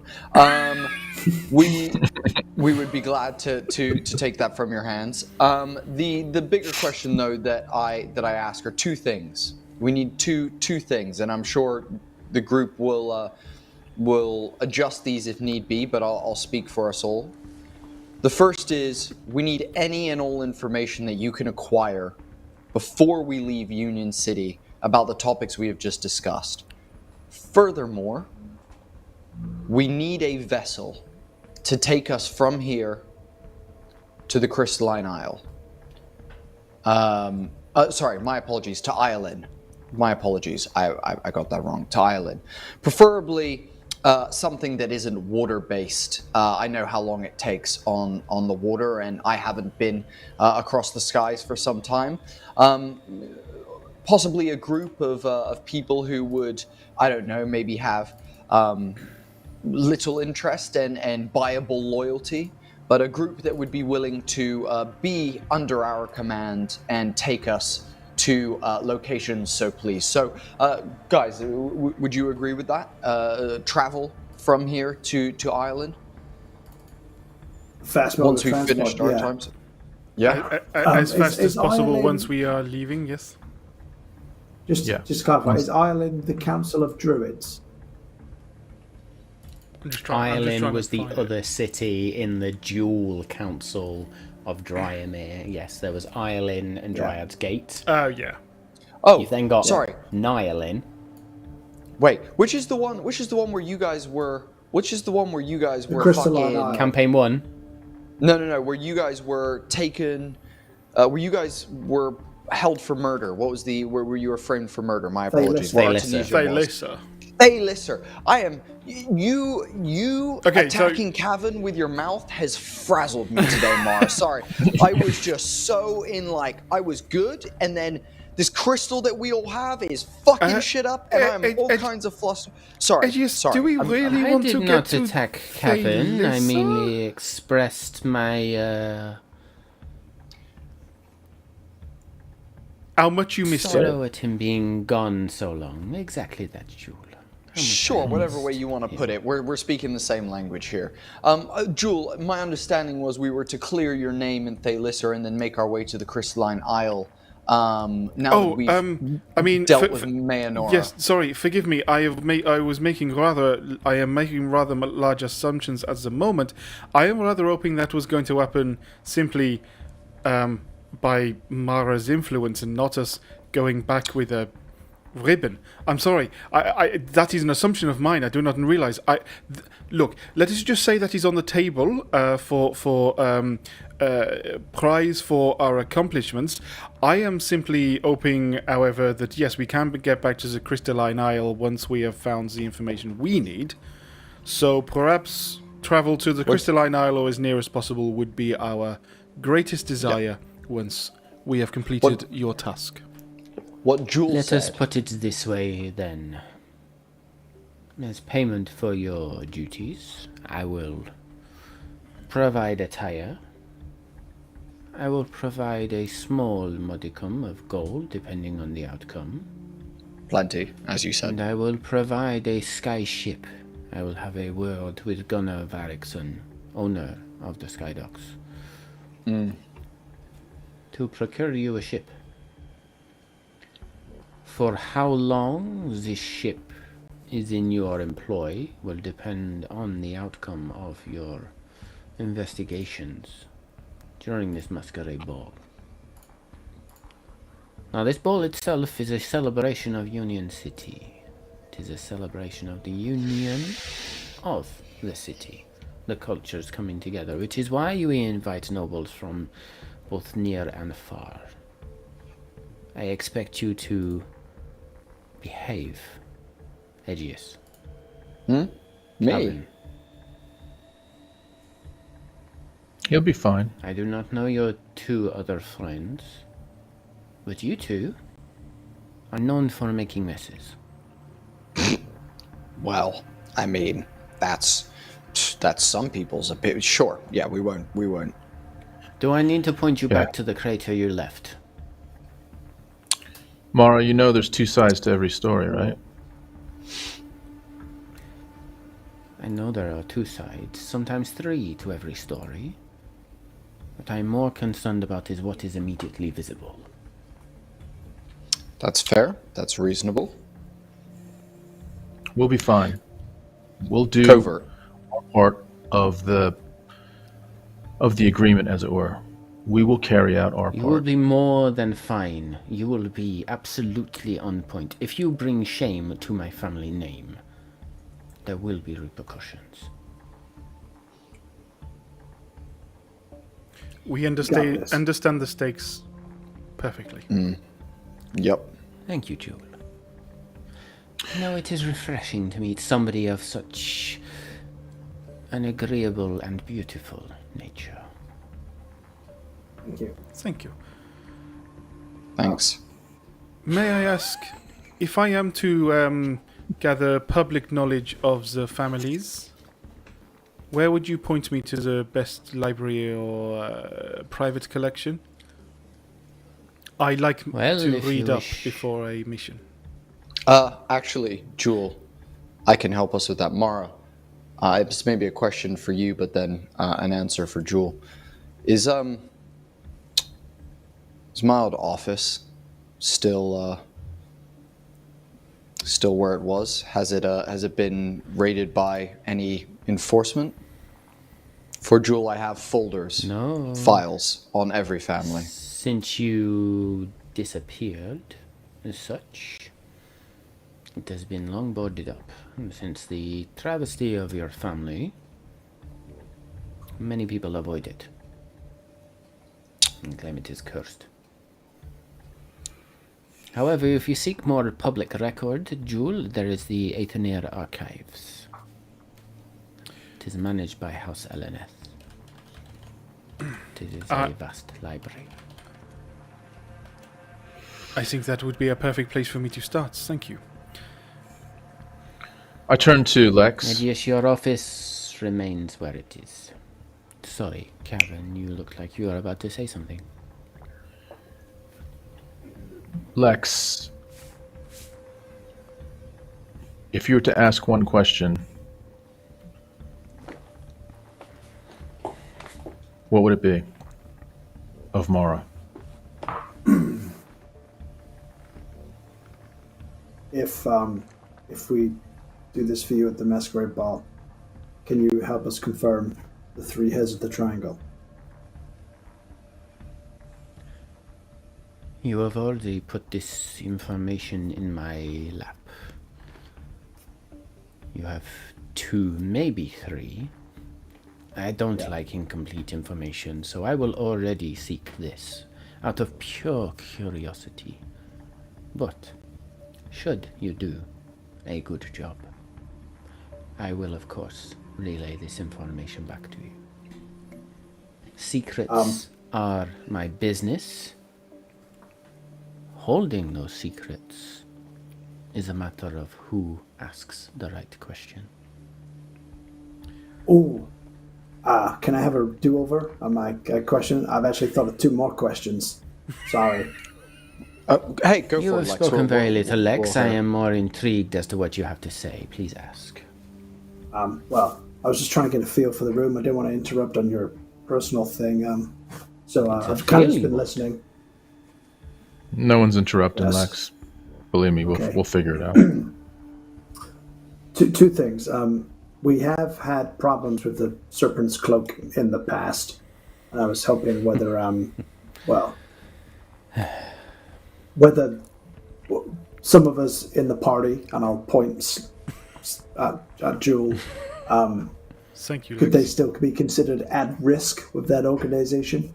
And we also befriended another organization, the Silent Order of Sithras or something like that. Whether they actually operated in Union City, whether you You keep allowed calling them it to the operate Silent Order in of Union City. Syphilis, don't you, Lex? That's the one.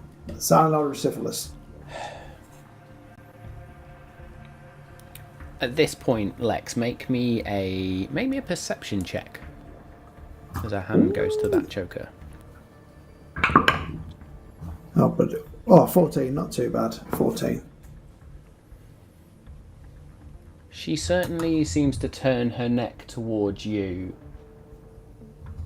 And as she sort of just pulls the choker and looks to the side, you see the same symbol, the Silent Order of Sithras, emblazoned in the back of this choker.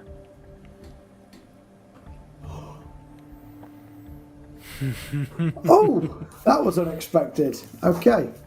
Now Lex has a boner. Second This boner. serpent's cloak you talk of, I have no love for. Jewel, I cannot protect you from them. They are a force unto themselves. I would not ask you to protect They them. Protect me? do not operate in this city. And they will not operate in this city. That is great to hear. I found out they were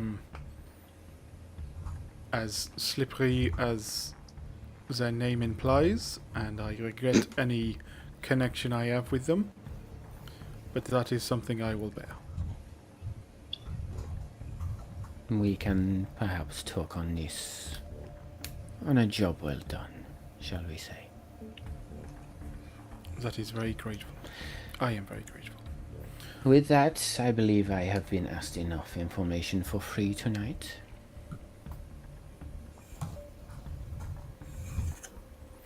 Cool. You are welcome to leave. She doesn't confirm out loud that she's a member of the Syphilis Club, but I notice. Nope, I notice that she is, right? Okay. I'll keep that to myself for now. absolutely. Mara, it has been an absolute pleasure, as always. And always a little bit uncomfortable, but hey, that seems to go with the territory every time we meet up. Thank you for taking my original message. I appreciate you coming all together. From the Planar Detective Agency to yourself, we'll tackle this first problem. Once we've dealt with our shit, saving the rest of the world, we are more than happy to come back and tackle any other shit that you may have come on your plate, as it were. So please keep us in mind. We would be happy to do so. And he's going to pull out a business card and slide it towards her on the table, and be like, but seriously, really, and he's going to like bow low, make eye contact. Very much appreciate you taking the time, and we shall do the our business best. card. She slides the business card back towards you. Edgious, I would not have taken this meeting if it was not in my own interest. And she then just, from the bodice of her dress, just pulls out a card and flicks it between her fingers, and you see a Planar Detective Agency business card. She's a fan. She's a fan. Hey, you're right, Lex. Hey, at least it's getting around. At least it's getting around. High five, Lex.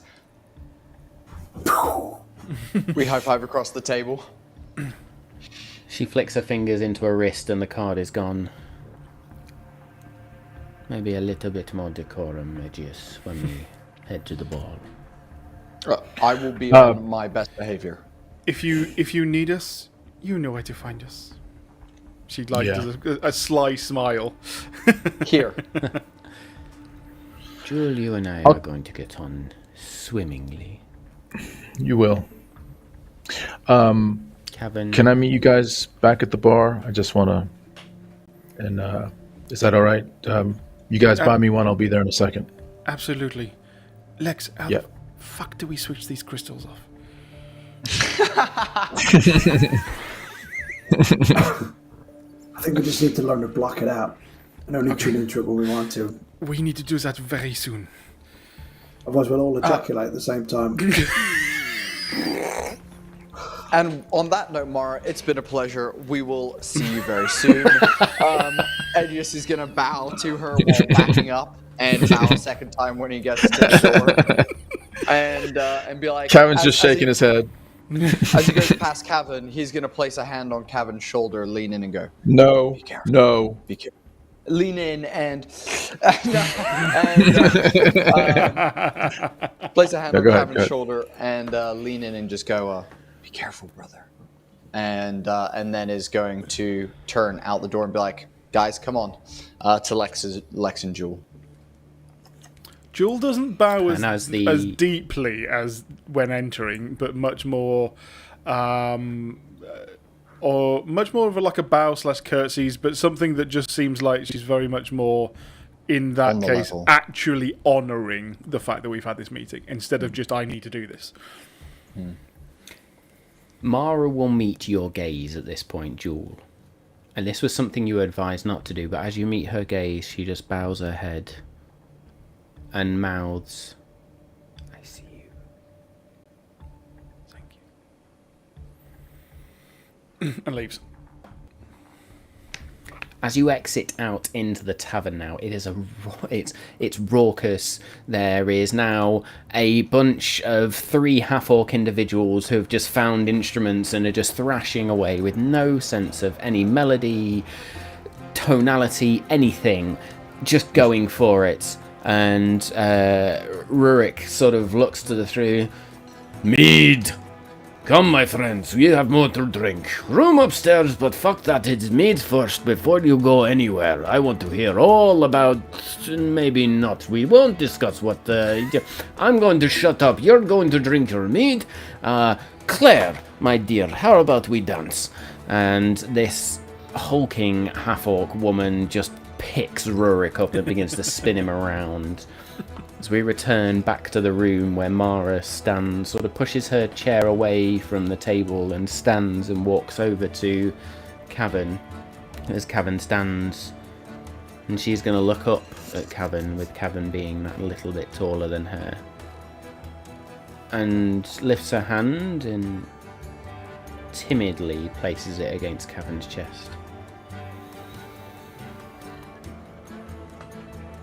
And Kavan puts his hand over her hand and says, I didn't know if I would ever see you again, or how it would feel. And you melt me at times. Just at times. And you confuse me at times.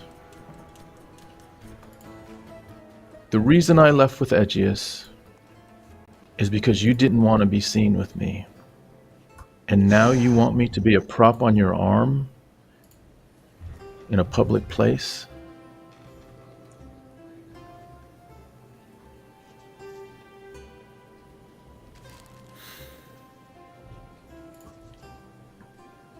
It has been years, Kavan. Things change.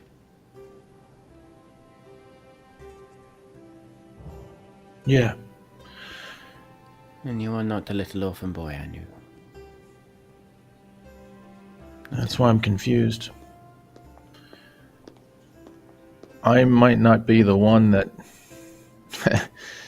I'm not the maniac, idiot, I'm not what I used to be, and I'm not sure how that works. But all I can say is I really am happy to see you.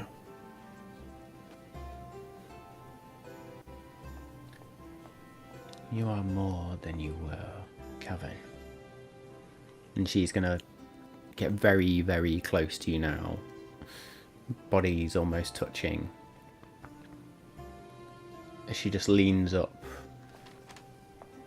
towards your ear is enough. I just don't think you saw that. And she is going to step away. Now, I hope you will still take my hand at the ball. I will probably do anything you ask of me and regret some of it. Well,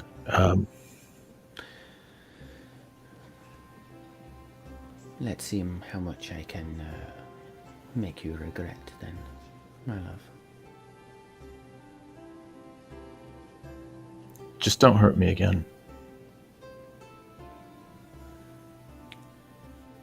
Try not to be a hero again, Kavan. It is not what I need.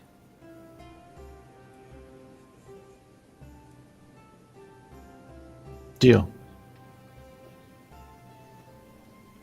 And with that, she is going to this time just sort of lays her head on your shoulder and then kisses your neck gently before stepping away.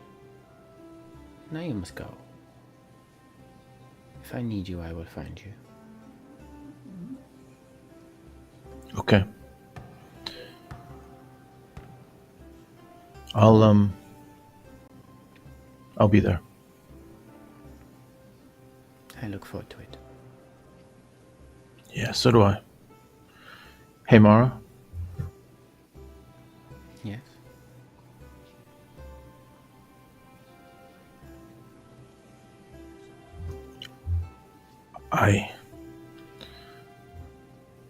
And then he says, I'll tell you later. Very well. I look forward to it. Yeah. I'm gonna go see the guys, and we'll catch up with you. And if I don't see you when either we leave or you leave, I'll see you soon. Me leave. One more kiss. Always. And with Kavan that, approaches. She steps forward into your embrace. And there is a much more subtle, passionate kiss. Yeah. Yeah. This is not, this is more of a subtle kiss with different kinds of emotions. This is a moment for the two of you, not a moment for show. And he finally allows himself to look into those purple eyes. And steps away. And knows that she could ask anything of him, and in the end, he'll do it. And just says, I'll see you soon. Yes, you will. Take care, Mara. And he turns around and walks out the door. Kavan? Yeah. Turns back around. Remind me to make sure we get some trousers that fit like that. I like your butt.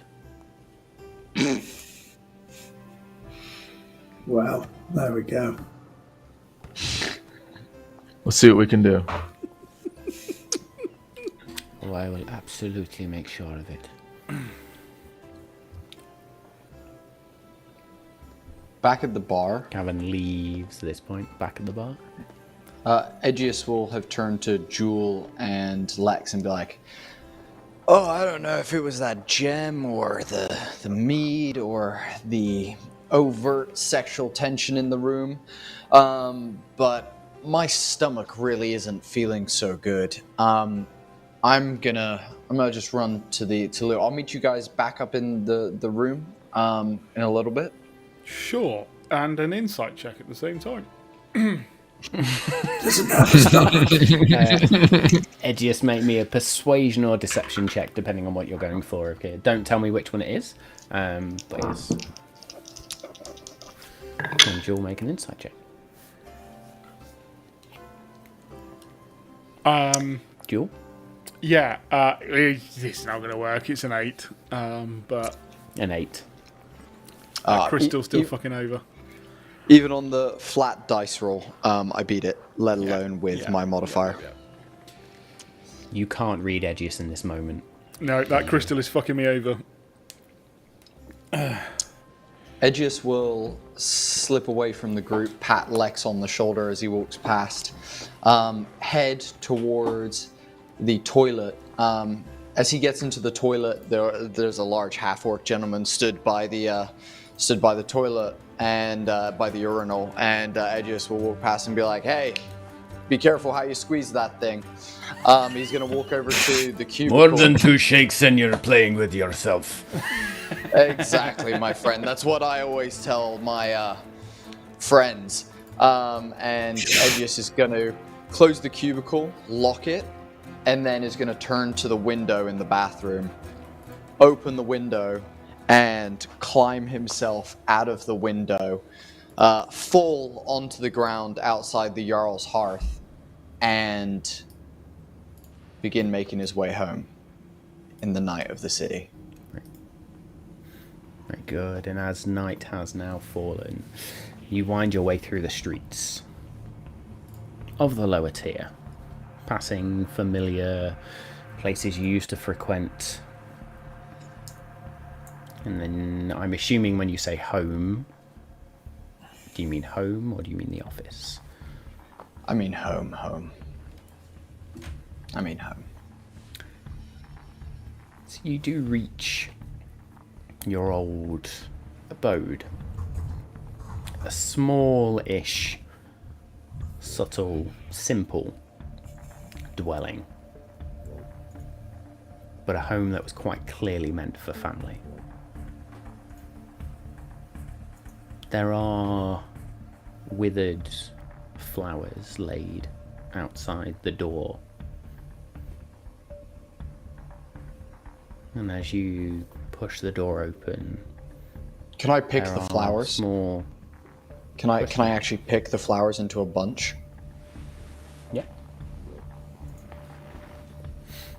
So you do, and as you push the door open, there is a thin shaft of moonlight that shines through the tattered curtains. And you just find the dusty interior almost exactly how you left it as you went to face Klein.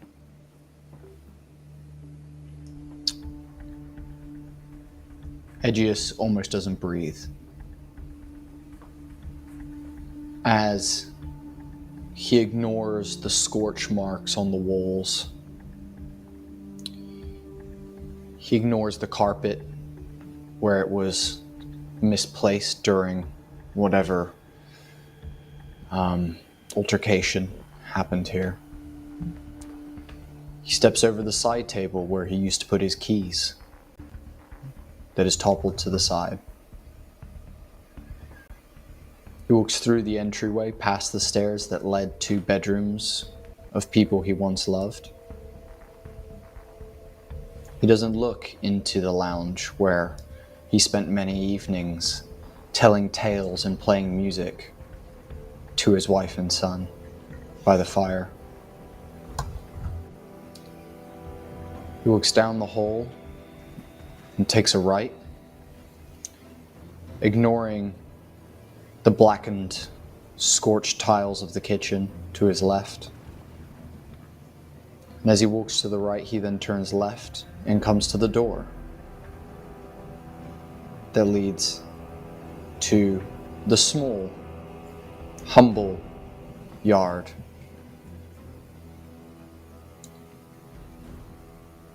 At this moment, he finally lets out a breath, twists the handle as it creaks, pushes it, and walks out onto the decking of his backyard. There in front of him, in the garden, is grass withered, unkept, unwatered. He's gonna walk through the grass and hear the voice of Kenji Matsumoto in his head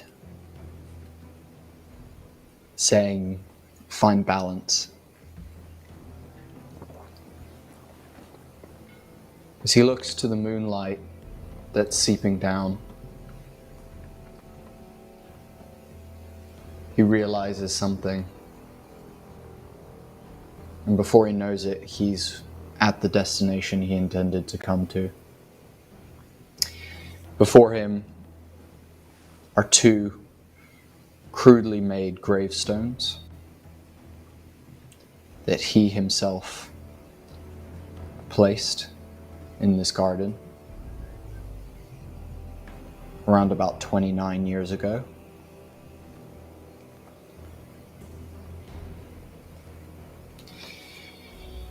He places a hand upon one and wipes the dust off of the name,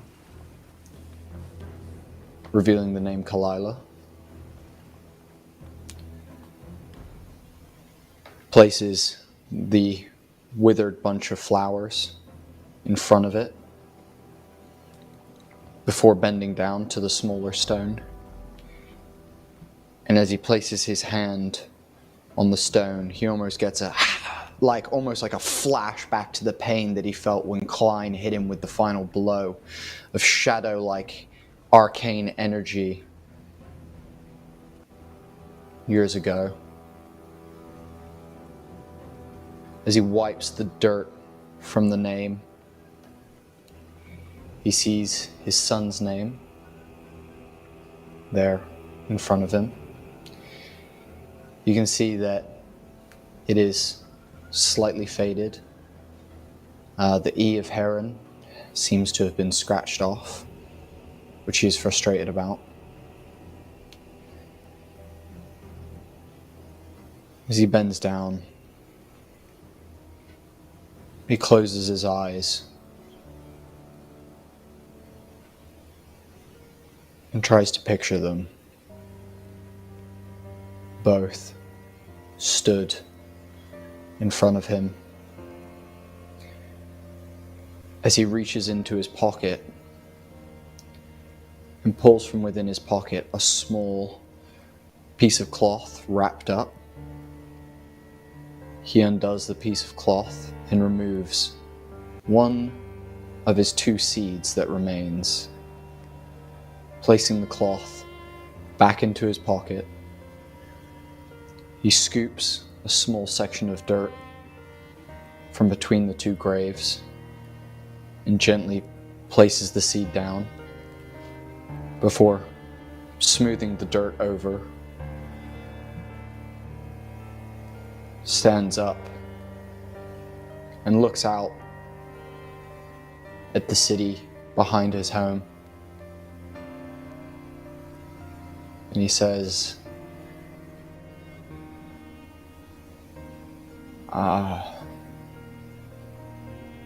I'm back. I'm sorry it took me so long.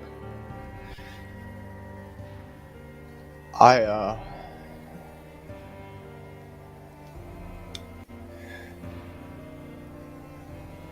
wish I'd come sooner, but I've been afraid for you to see me like this.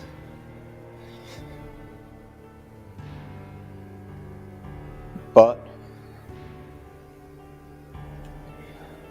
I'm back, and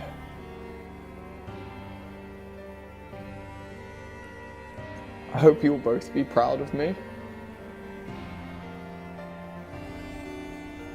For I wish nothing more to know that you would be.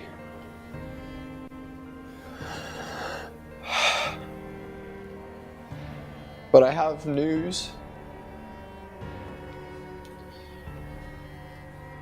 I found him. Or I'm finding him.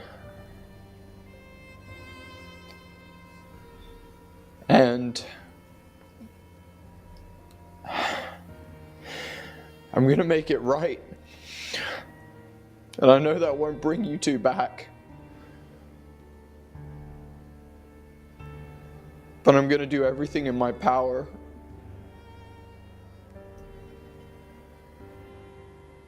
to make it as right as I can.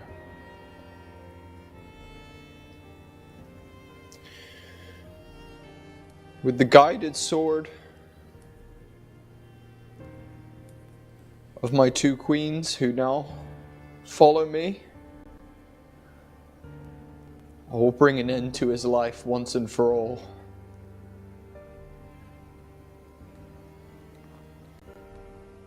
I'm sorry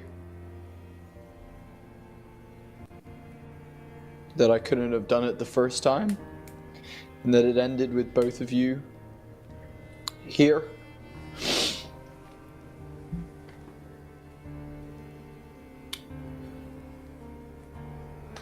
I love you both and think of you every day.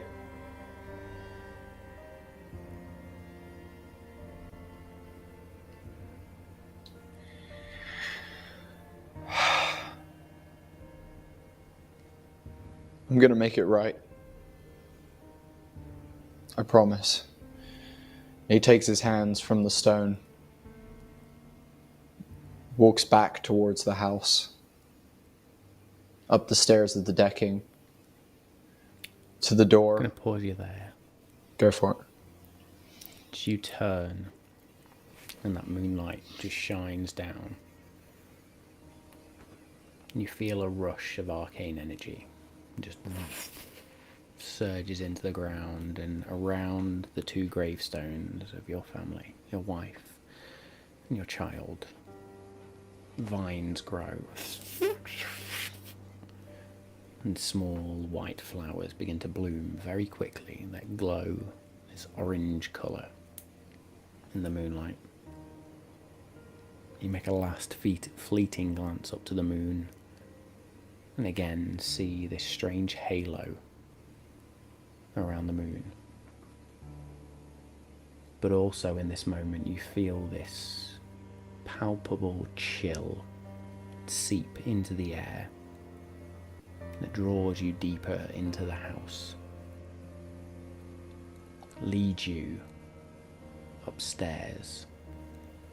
It just dragging his hands along the wall as he does. And you go to the master bedroom, where covers still thrown off the bed, and on the dressing table a silver mirror that pulses with this eerie light. What do you do?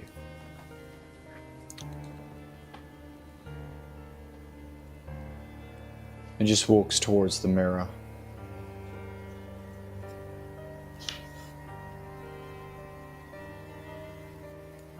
Can I make a arcana check or an insight check to try and determine what energy this is giving off? I think I have a feeling, but I don't want to make any assumptions before saying anything. You can make an arcana check. A 16. This is not that familiar feeling of Nimue, but a more malevolent energy that seeps out of this mirror. With a 16, am I able to determine whether it's shadow as in the shadow that courses through my body, one that courses through another? Or is this more similar to what I felt when the Star Touch crystal connected with me?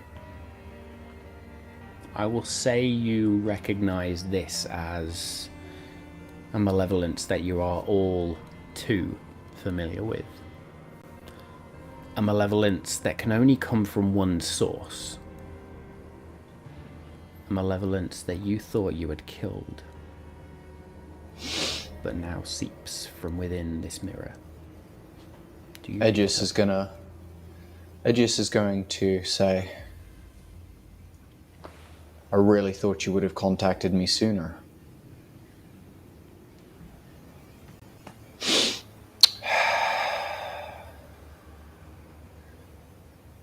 He's going to pick the mirror up and look directly into it. As you pick this mirror up that seems almost like a relic, a voice emerges. A voice that weaves malevolence with madness. A whisper crescendos into a storm as it says, welcome home, Edgious, to this monument of your failures, where shadows have grown thick with the feast of your despair. How poetic. You return to where it all unraveled. Seeking what? Redemption? Or perhaps confrontation with the ghosts of a past too loud to silence? Your family's demise was but the overture to the symphony of chaos I've composed in your absence. Each note a scream, each pause a life extinguished too soon. And here you stand, the cadre of would-be saviors, believing you can rewrite the score of your fate. But let's not dwell on past moments when the present calls us to the stage. You, Edgious, and your band of misfits step into my grand design, playing the roles I've crafted with such care. Do you not see? I am the architect of your ruin, the weaver of your nightmares, ascended beyond the petty confines of mortality. This place, your once cherished sanctum, is now a beacon of my power, a testament to your ultimate downfall. It thrives on the remnants of your past, on the echoes of your losses, growing stronger just as I have. Beyond flesh, beyond bone, I am chaos reborn. A maelstrom of destruction, waiting to claim what is rightfully mine. With each word I speak, the melody of your end grows louder.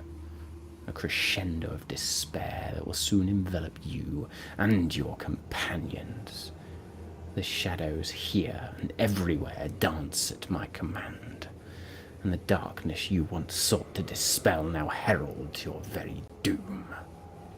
Come, seek me in the depths of shadow, chase the vestiges of hope I have scattered before you, but remember, with each step you take, you draw not closer to victory, but to the abyss I have lovingly crafted in your name. The darkness swells, eager for the final note to be played, and I, its maestro, relish the moment your spirits break. So welcome back, Edgious, to where it all ends. The stage is set for the final act in our tragic play.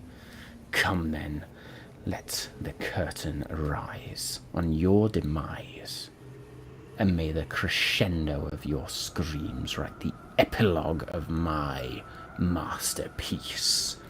And as these whispers, this voice wrap around you, Edgious, I need a wisdom saving throw, please.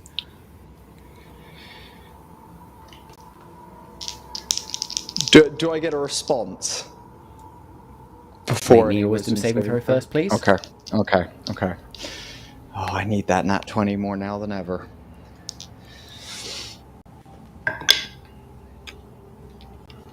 Okay. It's an 18. So, it's good. An 18. It is good, and it is enough to save as you feel your mind ravaged with arcane energy, trying to almost capture you in this moment. You feel paralysis start to seep in, but you just break from it. No silence.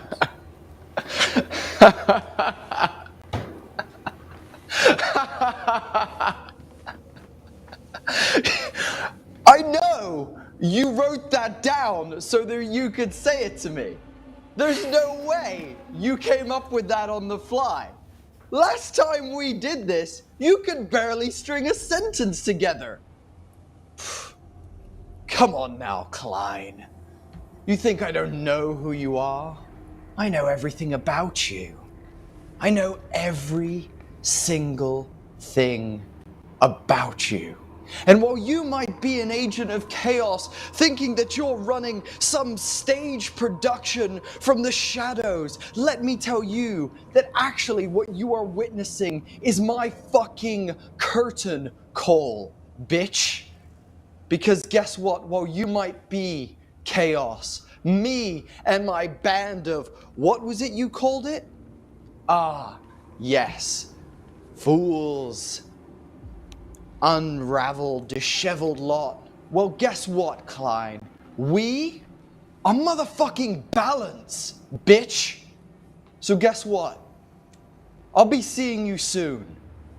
And when I do, remember the name. Edgious Jones, motherfucker. I'm only bones for you. And he smashes the mirror on the side table, throws it across the room, and stands in silence. And as you smash the mirror, there is this purple, shadowy skull that just wisps into the air. And as Edgious stands there, resilient in this moment, that, my friends, is where we will leave it for this week.